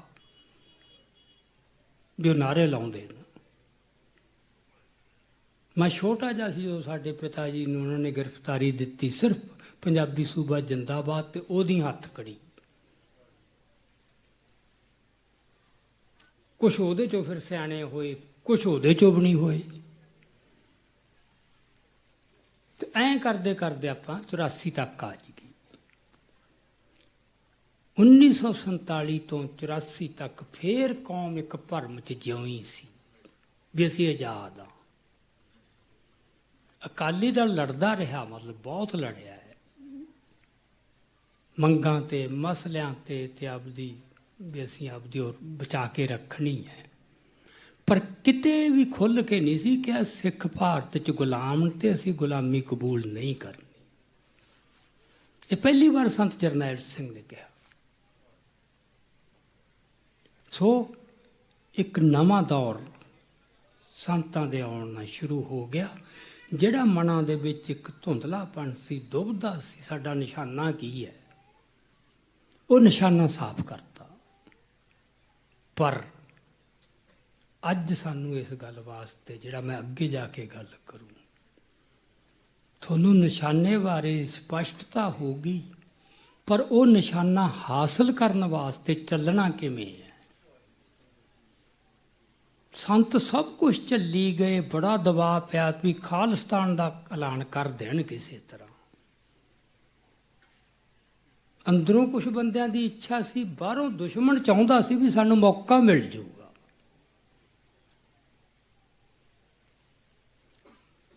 ਜਿਹੜੇ ਇਸ ਤਰ੍ਹਾਂ ਦੇ ਮਹਾਂਪੁਰਸ਼ ਹੁੰਦੇ ਉਹਨਾਂ ਨੂੰ ਸਾਰੀਆਂ ਖੇਡਾਂ ਦਾ ਪਤਾ ਹੁੰਦਾ, ਕੌਣ ਕਿਹੜੀ ਖੇਡ ਖੇਡ ਰਿਹਾ, ਕਿਹੜਾ ਮੈਥੋਂ ਕੀ ਕਹਾਉਣ ਦਾ ਯਤਨ ਕਰ ਰਿਹਾ ਹੈ।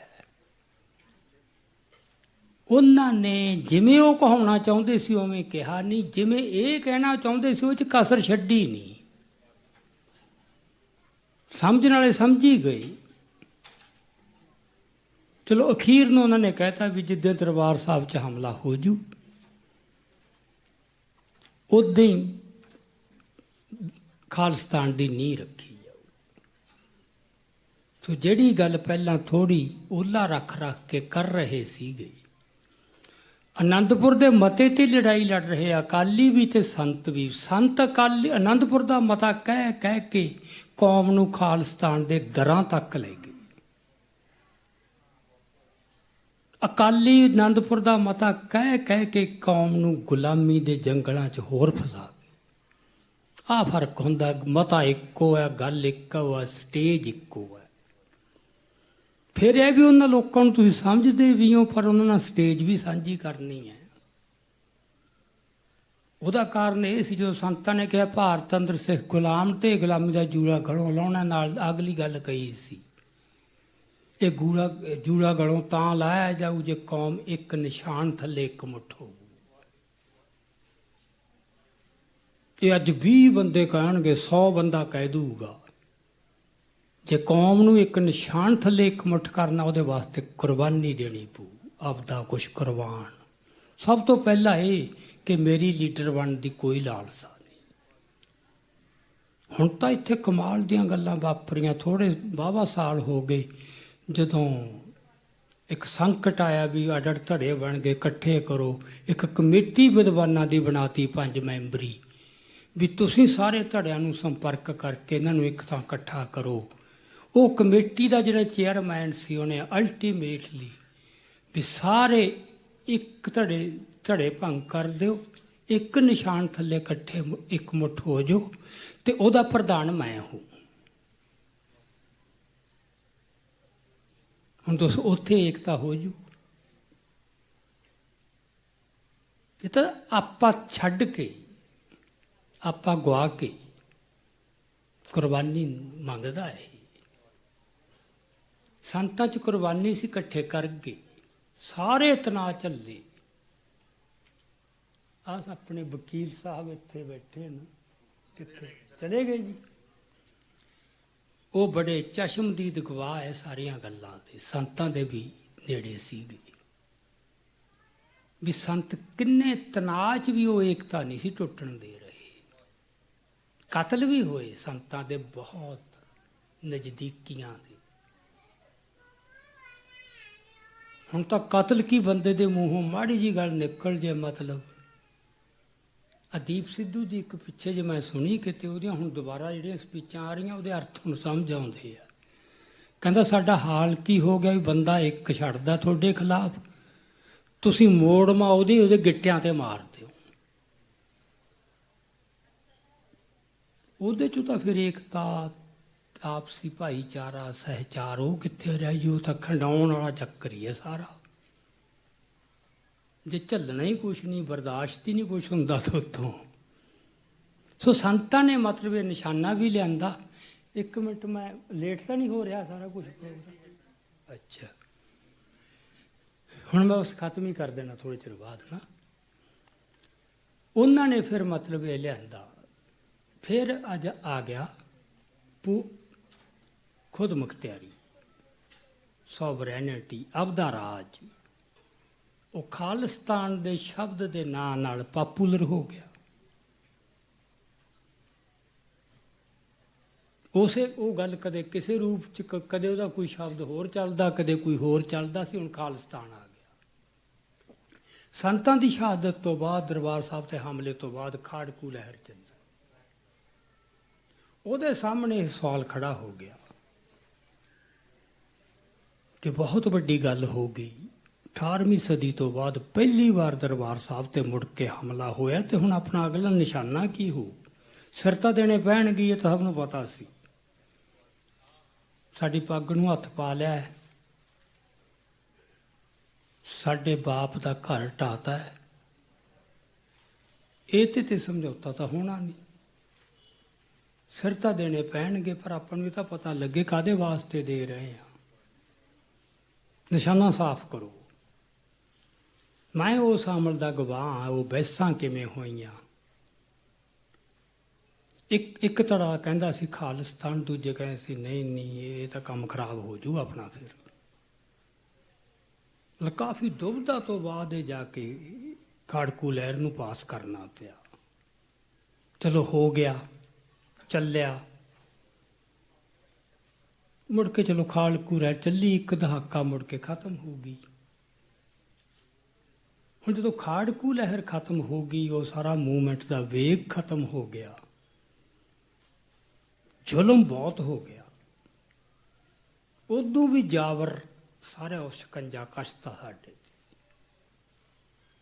ਕਿੰਨੀ ਇੱਥੇ ਫੌਜ, ਕਿੰਨੀ ਪੁਲਿਸ, ਕਿੰਨੇ ਸਿੰਘ ਫੜ ਕੇ ਜੇਲਾਂ 'ਚ, ਤੇ ਕਿੰਨੇ ਸਾਲ, ਕਿਵੇਂ ਕੋਹੇ, ਕਿਵੇਂ ਮਾਰੇ, ਹੈ ਨਾ। ਉਹ ਸਾਰੇ ਕੁਛ ਦਾ ਮਨ ਤੇ ਅਸਰ ਸੀ। ਫਿਰ ਇਹ ਸੀ ਵੀ ਯਾਰ ਹੁਣ ਖਾਲਿਸਤਾਨ ਨਹੀਂ, ਹੁਣ ਆਪਾਂ ਕੋਈ ਹੋਰ ਰਾਹ ਲੱਭੋ। ਆਹ ਸੰਕਟ ਚੋਂ ਕੌਮ ਨਿਕਲੀ ਉਦੋਂ, ਕਿਉਂਕਿ 1993 ਦੇ ਵਿੱਚ ਜਿਮਨੀ ਚੋਣ ਹੋਈ ਹੈ ਜਲੰਧਰ ਦੀ, ਜਿੱਥੇ ਜਸਟਿਸ ਅਜੀਤ ਸਿੰਘ ਬੈਂਸ, ਜਿਹੜੇ ਮਨੁੱਖੀ ਹੱਕਾਂ ਵਾਸਤੇ ਜਿਨ੍ਹਾਂ ਨੂੰ ਹੱਥਕੜੀ ਲੱਗੀ ਦੁਨੀਆ, ਇੱਥੇ ਭਾਰਤ ਦੇ ਇਤਿਹਾਸ 'ਚ ਕਿਸੇ ਹਾਈ ਕੋਰਟ ਦੇ ਜੱਜ ਨੂੰ ਪਹਿਲੀ ਵਾਰ ਹੱਥਕੜੀ ਲੱਗੀ ਸੀ, ਤੇ ਧੱਕਾ ਮੁੱਕੀ ਕਰਕੇ ਘਰੋਂ ਲਗਾਏ ਸੀ। ਉਹਨੂੰ ਤਾਂ 6 ਮਹੀਨੇ ਜੇਲ੍ਹ 'ਚ ਰੱਖਿਆ ਸੀ। ਉਹ ਕੈਂਡੀਡੇਟ ਖੜਾ ਹੋਇਆ। ਸਿਮਰਨਜੀਤ ਸਿੰਘ ਮਾਨ ਨੇ ਉਹਨਾਂ ਦੀ ਸਪੋਰਟ ਕੀਤੀ ਵੀ ਸਾਡੇ ਵੱਲੋਂ ਖੜਾ ਹੈ। ਯਤਨ ਇਹ ਹੋਇਆ ਕਿ ਸਾਰੇ ਪੰਥ ਦੀਆਂ ਪਾਰਟੀਆਂ ਵੱਲੋਂ ਸਾਂਝਾ ਕੈਂਡੀਡੇਟ ਹੋਵੇ। ਮੈਨੂੰ ਪਤਾ ਜਲੰਧਰ ਬੜੀਆਂ ਮੀਟਿੰਗਾਂ ਹੋਈਆਂ, ਮਾਨ ਦਲ ਦੀ, ਬਾਦਲ ਦਲ ਦੀ, ਤਲਵੰਡੀ, ਇਹ ਉਹ ਸਾਰਿਆਂ ਦੀਆਂ ਮੀਟਿੰਗਾਂ ਹੋਈਆਂ ਵੀ ਸਾਂਝਾ ਕੈਂਡੀਡੇਟ ਕਰੋ। ਪ੍ਰਕਾਸ਼ ਸਿੰਘ ਬਾਦਲ ਕੱਲਾ ਨਹੀਂ ਮੰਨਿਆ ਵੀ ਸਾਡਾ ਤਾਂ ਕੁਲਦੀਪ ਸਿੰਘ ਬਡਾਲਾ ਕੈਂਡੀਡੇਟ ਹੈ। ਅਖੀਰ ਤੇ ਇਹ ਵੀ ਗੱਲ ਆਈ ਕਿ ਚਲੋ ਬਡਾਲੇ ਨੂੰ ਖੜਾ ਕਰ ਲਓ, ਪਰ ਜਬਰ ਮੁੱਖ ਮੁੱਦਾ ਬਣਾਓ ਚੋਣਾਂ 'ਚ। ਜੋ ਪੰਜਾਬ 'ਚ ਜਬਰ ਹੋਇਆ ਉਹ ਇਹ ਤੋਂ ਵੀ ਭੱਜ ਗਏ। ਸੋ 2 ਕੈਂਡੀਡੇਟ ਹੋ ਗਏ, ਇੱਕ ਕੁਲਦੀਪ ਸਿੰਘ ਬਡਾਲਾ, ਇੱਕ ਜਸਟਿਸ ਬੈਂਸ। ਐਂ ਲੱਗਦਾ ਸੀ ਉਦੋਂ ਅਜੇ ਤਾਜ਼ਾ ਜ਼ੁਲਮ ਹੋਇਆ, ਸਾਰਾ ਅੱਖਾਂ ਦੇ ਸਾਹਮਣੇ ਆ, ਲੋਕਾਂ ਦੇ ਘਰ ਟੱਠੇ ਉਜੜੇ, ਵੀ ਬਹੁਤ ਵੋਟ ਪੈਣੀ ਚਾਹੀਦੀ ਹੈ। ਬੰਦੇ ਦੀ ਕੁਰਬਾਨੀ ਕਿੰਨੀ ਹੈ, ਜੇਲ੍ਹ 'ਚ ਰਹਿ ਕੇ ਆਇਆ ਹੈ, ਕਿਹੋ ਜਿਹਾ ਜੀਵਨ ਉਹਨੇ ਛੱਡਿਆ। ਪਤਾ ਰਿਜ਼ਲਟ ਕੀ ਨਿਕਲਿਆ? ਜਸਟਿਸ ਬੈਂਸ ਦੀ ਬੁਰੀ ਤਰ੍ਹਾਂ ਜ਼ਮਾਨਤ ਜ਼ਬਤ ਹੋਈ। ਬੀਜੇਪੀ ਦੇ ਕੈਂਡੀਡੇਟ ਤੋਂ ਅੱਧੀ ਵੋਟ ਪਈ। ਕੁਲਦੀਪ ਸਿੰਘ ਬਡਾਲਾ ਨੂੰ ਜਸਟਿਸ ਬੈਂਸ ਨੂੰ ਪਤਾ ਨਹੀਂ 20, 30, 40 ਗੁਣਾ ਵੱਧ ਵੋਟ ਪਈ। ਜਦੋਂ ਇਹ ਹਾਲਾਤ ਬਣ ਜੇ, ਕਿਉਂ ਨਹੀਂ ਇਹ ਗੱਲ ਆਊ ਵੀ ਯਾਰ ਹੁਣ ਉਹ ਗੱਲ ਛੱਡੋ ਤੇ ਹੁਣ ਗੁਜ਼ਾਰਾ ਕਰੋ। ਆਪਾਂ ਤਾਂ ਮੌਜ ਨਾਲ ਗਾਲਾਂ ਕੱਢ ਦਿੰਦੇ ਹਾਂ, ਉਹ ਬੜਾ ਐਂ ਹੋ ਗਿਆ, ਐਂ ਹੋ ਗਿਆ। ਸੋ ਸਾਰੇ ਇਤਿਹਾਸ ਦਾ ਪਤਾ ਹੋਣਾ ਚਾਹੀਦਾ ਹੈ ਵੀ ਅੱਗੇ ਕਿਵੇਂ ਕਿਵੇਂ ਨਿਕਲਿਆ। ਚਲੋ ਉਦੋਂ ਬਾਅਦ ਜੀ ਚਲੋ ਉਹਨਾਂ ਦਾ ਹੋ ਗਿਆ ਵੱਧ ਅਧਿਕਾਰਾਂ ਤੇ ਆ ਜਾਓ। ਫਿਰ ਵੱਧ ਅਧਿਕਾਰ ਵੀ ਕਿਹੜੇ ਪਤਾ ਹੀ ਹੈ ਅਖੀਰ ਨੂੰ। ਹੁਣ ਜਿੱਥੇ ਆ ਕੇ ਖੜ ਗਏ ਸਾਰੇ ਸਹਿਮਤ ਹੋ ਗਏ, ਜੇ ਪੰਜਾਬ 'ਚ ਰਾਜ ਕਰਨਾ ਤਾਂ ਸੈਂਟਰ ਨਾਲ ਰਲ ਕੀ ਹੋ ਸਕਦਾ। ਸੁਖਦੇਵ ਸਿੰਘ ਢੀਂਡਸੇ ਨੇ ਬਿਲਕੁਲ ਕਲੀਅਰ ਕਿਹਾ ਵੀ ਦੇਖੋ ਤੁਸੀਂ ਆਪਦੀਆਂ ਗੱਲਾਂ ਜੋ ਮਰਜ਼ੀ ਕਰੀ ਚੱਲੋ, ਸੱਚਾਈ ਇਹ ਹੈ। ਸੋ ਨਿਸ਼ਾਨਾ ਕਿੱਥੇ, ਉਹ ਧੁੰਦਲਾ ਤਾਂ ਹੋਣਾ ਹੀ ਸੀ। ਹੁਣ ਇੱਥੇ ਇੱਕ ਮੈਂ ਨੁਕਤਾ ਹੋਰ ਲੈ ਕੇ ਆਉਣਾ। ਜਦੋਂ ਤੁਹਾਡਾ ਕੋਈ ਇਹੋ ਜਿਹਾ ਰਾਜ ਸੀ, ਭਾਵੇਂ ਨਿਸ਼ਾਨਾ ਹੈ, ਭਾਵੇਂ ਸੰਕਲਪ ਹੈ, ਬੜਾ ਵੱਡਾ ਹੈ, ਪਵਿੱਤਰ ਹੈ, ਉਹਨੂੰ ਜਦੋਂ ਖਤਮ ਕਰਨਾ ਹੋਵੇ, ਇੱਕ ਢੰਗ ਉਹਦਾ ਹੋਰ ਵੀ ਹੈ। ਜਿਹਦੀ ਅੰਗਰੇਜ਼ੀ 'ਚ ਸ਼ਬਦ ਵਰਤਦੇ ਨੇ, ਉਹਨੂੰ ਟ੍ਰਿਬਲਾਈਜ਼ ਕਰ ਦਿਓ, ਜਿਹਦਾ ਮਤਲਬ ਉਹਨੂੰ ਇੰਨਾ ਹਲਕਾ ਬਣਾ ਕੇ ਪੇਸ਼ ਕਰ ਦਿਓ, ਮਜ਼ਾਕ ਦਾ ਵਿਸ਼ਾ ਹੀ ਬਣ ਜੇ ਬਸ। ਫੇਰ ਵੀ ਉਹਦੀ ਗੰਭੀਰਤਾ ਹੀ ਚੱਕ ਦਿਓ, ਫੇਰ ਵੀ ਉਹ ਖਤਮ ਹੋ ਜਾਂਦਾ। ਇਹ ਪੱਛਮ ਦੇ ਕਿਸੇ ਵਿਦਵਾਨ ਨੇ 250 ਸਾਲ ਪਹਿਲਾਂ ਲਿਖਿਆ ਸੀ ਵੀ ਕਿਸੇ ਖਿਆਲ ਨੂੰ ਮਾਰਨਾ ਹੋਵੇ ਤਾਂ ਉਹਨੂੰ ਬੇਹੂਦਗੀ ਤੱਕ ਲੈ ਜਾਓ, ਇੰਨਾ ਬੇਹੂਦਾ ਬਣਾ ਦਿਓ ਵੀ ਲੋਕ ਉਹ 'ਤੇ ਹੱਸਣ ਲੱਗ ਜਾਣ। ਅੱਜ ਖਾਲਿਸਤਾਨ ਨਾਲ ਇਹ ਵੀ ਵਾਪਰ ਰਿਹਾ।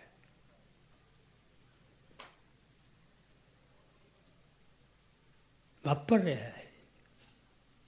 ਐਡੇ ਗੰਭੀਰ ਤੇ ਸੰਜੀਦਾ ਮਸਲੇ ਨੂੰ ਨਾਰੇ ਦੀ ਪੱਧਰ ਤੇ, ਮਿਹਣੇਬਾਜ਼ੀ ਦੀ ਪੱਧਰ ਤੇ, ਇੱਕ ਦੂਜੇ ਖਿਲਾਫ ਕਿੜਾਂ ਕੱਢਣ ਦੀ ਪੱਧਰ ਤੇ ਉਹ ਇੱਕ ਹਥਿਆਰ ਬਣ ਗਿਆ ਬਹੁਤ ਵਧੀਆ, ਕਿਉਂਕਿ ਕੌਮ ਦਾ ਸੈਂਟੀਮੈਂਟ ਹੈ।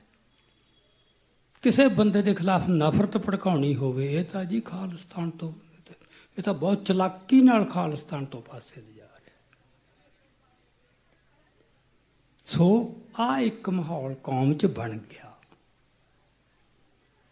ਕਿ ਸ਼ਬਦ ਪਿਆ, ਨਿਸ਼ਾਨਾ ਪਿਆ, ਪਰ ਜਿਹੜੀ ਉਹਦੀ ਗੰਭੀਰਤਾ ਹੈ ਉਹ ਲੋਕਾਂ ਤੱਕ ਨਹੀਂ ਗਈ। ਸਿਮਰਜੀਤ ਸਿੰਘ ਮਾਨ ਹਰ ਇਲੈਕਸ਼ਨ 'ਚ ਇਹ ਕਹਿੰਦੇ ਸੀ ਮੈਂ ਖਾਲਿਸਤਾਨ ਦੇ ਮੁੱਦੇ 'ਤੇ ਚੋਣ ਲੜਨੀ ਹੈ, ਅਤੇ ਜਦੋਂ ਵੋਟ ਇੰਨੀ ਮਾੜੀ ਆਉਂਦੀ ਸੀ, ਬੜੀ ਨਮੋਸ਼ੀ ਹੁੰਦੀ ਸੀ ਵੀ ਆ ਇੰਨੇ ਕੁ ਸਪੋਰਟਰ ਹੈ ਜੀ ਖਾਲਿਸਤਾਨ ਦੇ। ਇਹ ਗੱਲ ਨਹੀਂ ਸੀ, ਦਿਲਾਂ 'ਚ ਖਾਲਿਸਤਾਨ ਬਹੁਤ ਪਿਆ ਲੋਕਾਂ ਦੇ, ਪਰ ਜਦੋਂ ਉਹਨੂੰ ਇੰਨਾ ਹਲਕਾ ਬਣਾਤਾ ਕਿਤੇ, ਇਹ ਵੀ ਇੱਕ ਸਾਡੇ ਸਾਹਮਣੇ ਮਸਲਾ ਹੈ ਵੀ ਉਹਨੂੰ ਤੁਸੀਂ ਨਾ ਇਸ ਤਰ੍ਹਾਂ ਨਾ ਕਰੋ। ਜਦੋਂ ਏਡੀ ਵੱਡੀ ਗੱਲ ਲੈ ਕੇ ਆਉਣੀ ਹੈ, ਇੱਕ ਸਟੇਟ ਤੋਂ ਵੱਖਰਾ ਰਾਜ ਸਿਰਜਣਾ, ਪਤਾ ਸਟੇਟ ਨੇ ਕਹਿਰਬਾਨ ਹੋਣਾ ਹੈ, ਸੋ ਇੱਕ ਤਾਂ ਉਹਦੇ ਵਾਸਤੇ ਸਿਰ ਦੇਣੇ ਵਾਸਤੇ ਤਿਆਰ ਰਹਿਣਾ ਪਊ। ਦੂਜੀ ਗੱਲ, ਕੌਮ ਦੇ ਕੁਝ ਹਿੱਸੇ ਉਸ ਗੱਲ ਤੇ ਇੱਕਦਮ ਤਿਆਰ ਨਹੀਂ ਹੋਣਗੇ, ਉਹਨਾਂ ਨੂੰ ਕਨਵਿੰਸ ਕਰਾਉਣਾ। ਉਹ ਕਨਵਿੰਸ ਤਾਂ ਹੋਣਗੇ ਜੇ ਉਹਨਾਂ ਕੋਲ ਸਾਰੇ ਪੱਖ ਵਾਰ-ਵਾਰ ਲਿਜਾਓ। ਲੋਕਾਂ ਦੇ ਮਨਾਂ 'ਚ ਕਿੰਨੇ ਸਵਾਲ, ਕਿਹੜਾ ਏਰੀਆ ਹੋਊ, ਕਿਹੋ ਜਿਹਾ ਰਾਜ ਹੋਊ। ਹੁਣ ਕਹਿੰਦੇ ਹਲੇਮੀ ਰਾਜ ਹੋਊ, ਇੰਨੀ ਗੱਲ ਤਾਂ ਥੋੜ੍ਹਾ ਗੁਜ਼ਾਰਾ ਹੋ ਜਾਊਗਾ। ਠੋਸ ਰੂਪ ਦੇ ਵਿੱਚ, ਜਿੱਥੇ ਮੈਂ ਕਹਿੰਦਾ ਨਾ ਪੰਥਕ ਰਾਜਨੀਤੀ ਚੁਣੌਤੀਆਂ ਅਤੇ ਸੰਭਾਵਨਾਵਾਂ, ਆਹ ਚੁਣੌਤੀਆਂ ਪਈਆਂ ਜਿੱਥੇ ਅਸੀਂ ਕਿਉਂ ਨਹੀਂ ਅੱਗੇ ਵਧ ਰਹੇ। ਜਿਹੜੀ ਗੱਲ ਮੈਂ ਦੀਪ ਸਿੱਧੂ ਦੇ ਭੋਗ 'ਤੇ ਕਹੀ ਸੀ ਵੀ ਉਹਨੇ ਖੜੋਤ ਬਹਿਣ 'ਚ ਜਿਹੜੀ ਖੜੋਤ ਆ ਗਈ ਸੀ, ਉਹ ਖੜੋਤ ਦੇ ਜ਼ਿੰਮੇਵਾਰ ਅਸੀਂ ਸੀ, ਜਿਹੜੇ ਖਾੜਕੂ ਲਹਿਰ ਦੇ ਖਤਮ ਹੋਣ ਤੋਂ ਬਾਅਦ ਲਗਾਤਾਰ ਸਰਗਰਮ। ਉਹਨਾਂ ਤੋਂ ਖੜੋਤ ਨਹੀਂ ਟੁੱਟੀ। ਕਿਉਂ ਨਹੀਂ ਟੁੱਟੀ? ਉਹਦੇ ਬੜੇ ਵੱਡੇ ਕਾਰਨ। ਮੈਂ ਹੁਣ ਇੱਥੇ ਇੰਨਾ ਸਮਾਂ ਨਹੀਂ, ਉਹਦੇ ਸਭ ਤੋਂ ਵੱਡਾ ਕਾਰਨ ਇਹ ਹੈ ਵੀ ਅਸੀਂ ਜੋ ਧਾਰਨਾਵਾਂ ਮਨ 'ਚ ਬਣਾ ਲਈਆਂ, ਜੋ ਸੋਚ ਅਪਣਾ ਲਈ, ਉਹ ਸੋਚ ਵੀ ਸੰਗਲ ਬਣ ਗਈ। ਕਿਸੇ ਨਵੀਂ ਚੀਜ਼ ਨੂੰ ਦੇਖੇ ਨਹੀਂ ਜਾਂਦਾ ਨਵੇਂ ਫਰੈਸ਼ ਨਜ਼ਰੀਏ, ਸੱਜਰੀ ਨਜ਼ਰ ਨਾਲ। ਇਸੇ ਕਰਕੇ ਦੀਪ ਸਿੱਧੂ ਦੀ ਨਹੀਂ ਪਛਾਣ ਆਈ। ਇਹ ਕੀ ਗੱਲਾਂ ਕਰ ਰਿਹਾ ਹੈ, ਕੌਣ ਹੈ, ਕੀ ਕਰਨਾ ਚਾਹੁੰਦਾ ਹੈ,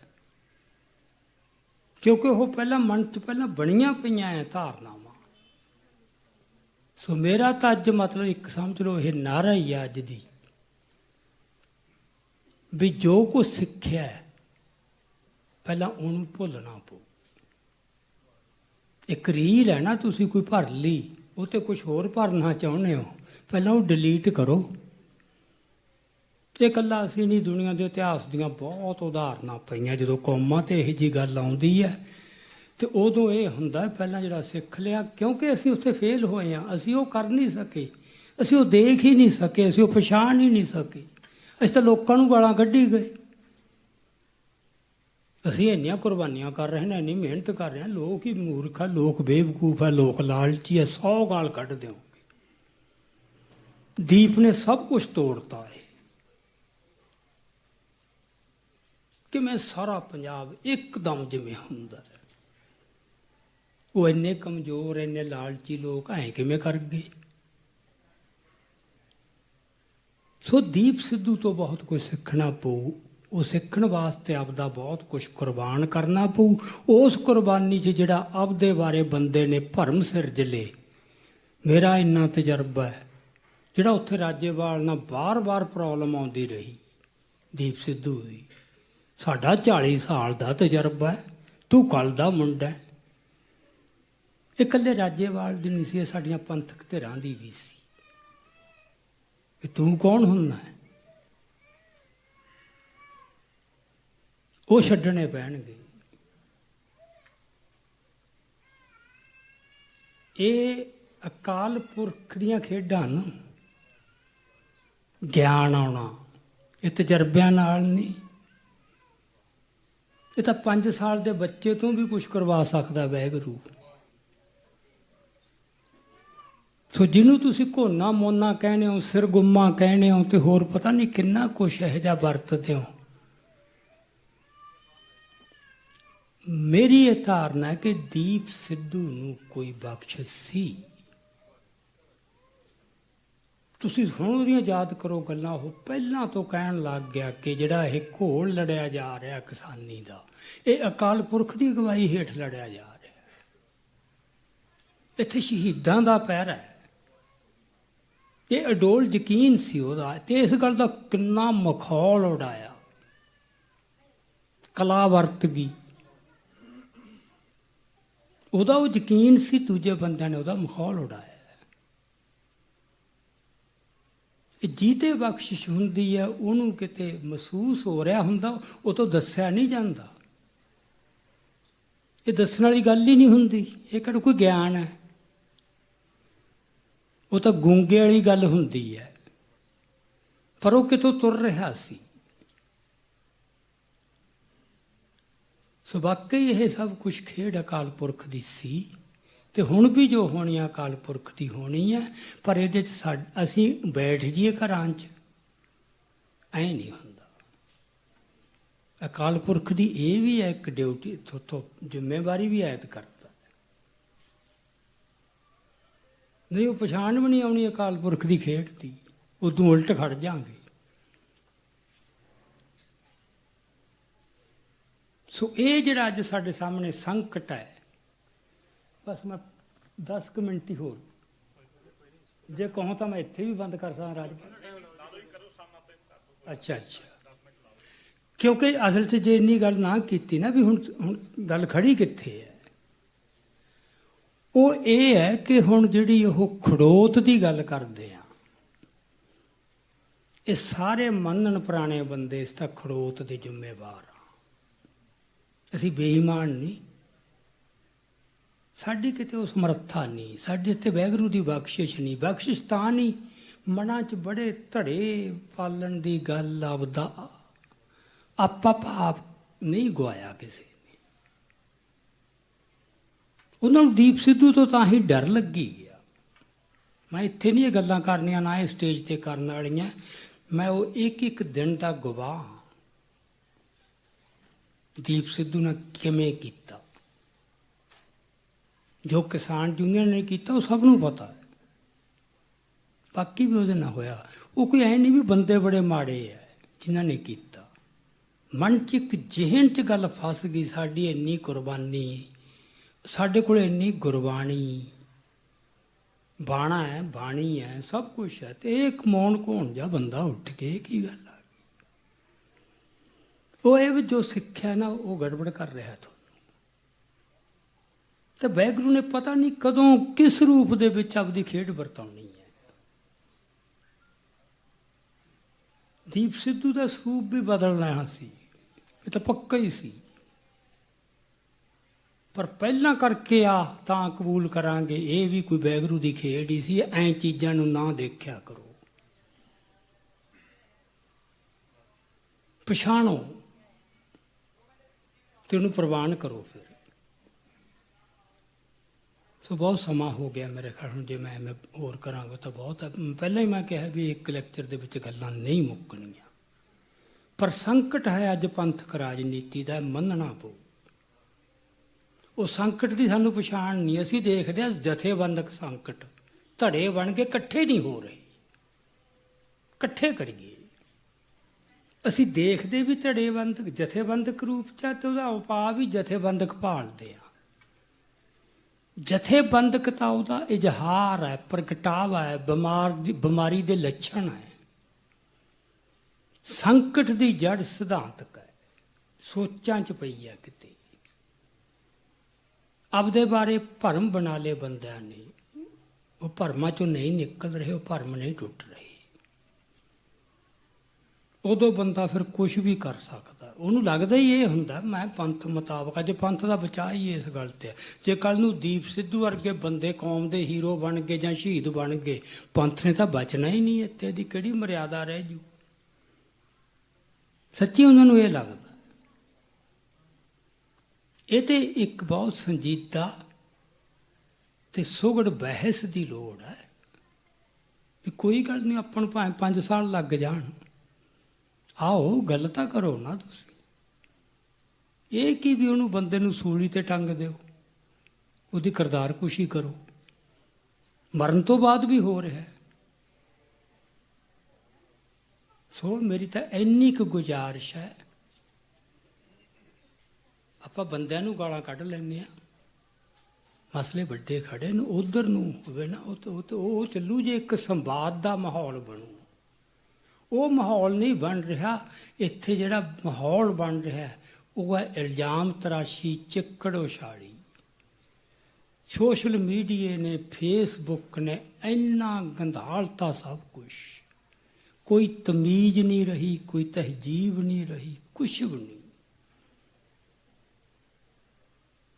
ਤੇ ਇਹ ਮੇਰੀ ਧਾਰਨਾ ਹੈ ਕਿ ਇਹਨੂੰ ਠੱਲ ਪਾਉਣੀ ਪੈਣੀ ਆ ਕਿਸੇ ਤਰ੍ਹਾਂ।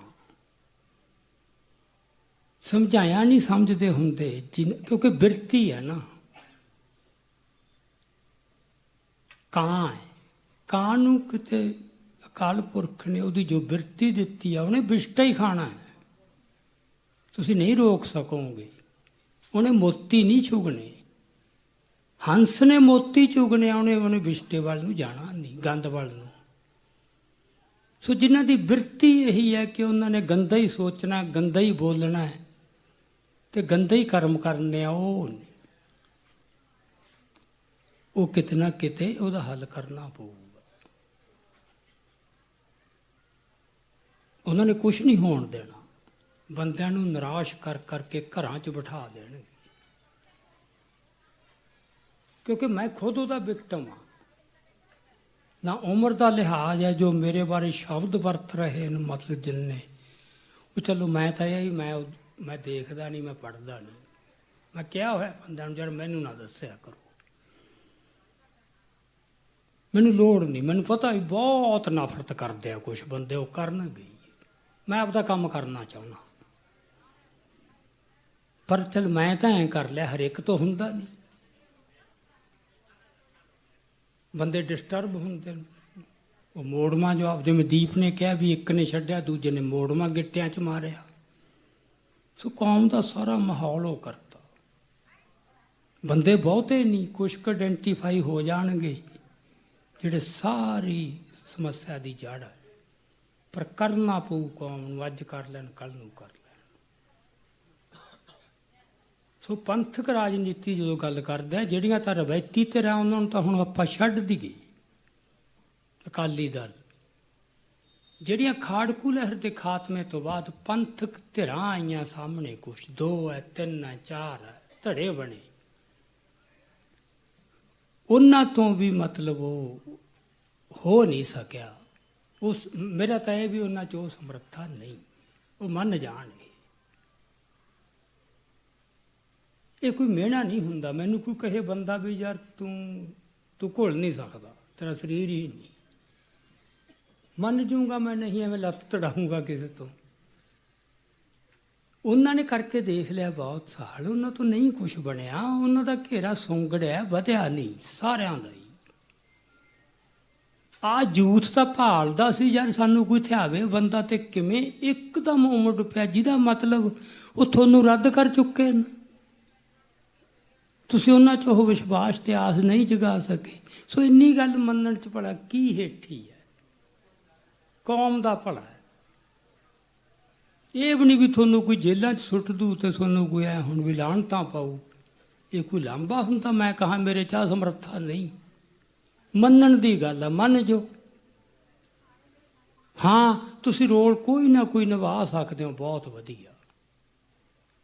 ਜਿਹੜੇ ਬੰਦੇ ਖਾੜਕੂ ਲਹਿਰ 'ਚ ਰਹੇ ਨੇ, ਨਾਇਕ ਰਹੇ ਨੇ ਵੱਡੇ, ਉਹਨਾਂ ਦੀ ਹਰ ਹਾਲਤ 'ਚ ਰਿਸਪੈਕਟ ਹੋਣੀ ਚਾਹੀਦੀ ਹੈ। ਜੇ ਉਹ ਬਿਲਕੁਲ ਹੀ ਦੁਸ਼ਮਣ ਨਾਲ ਨਹੀਂ ਜਾ ਰਲਦੇ,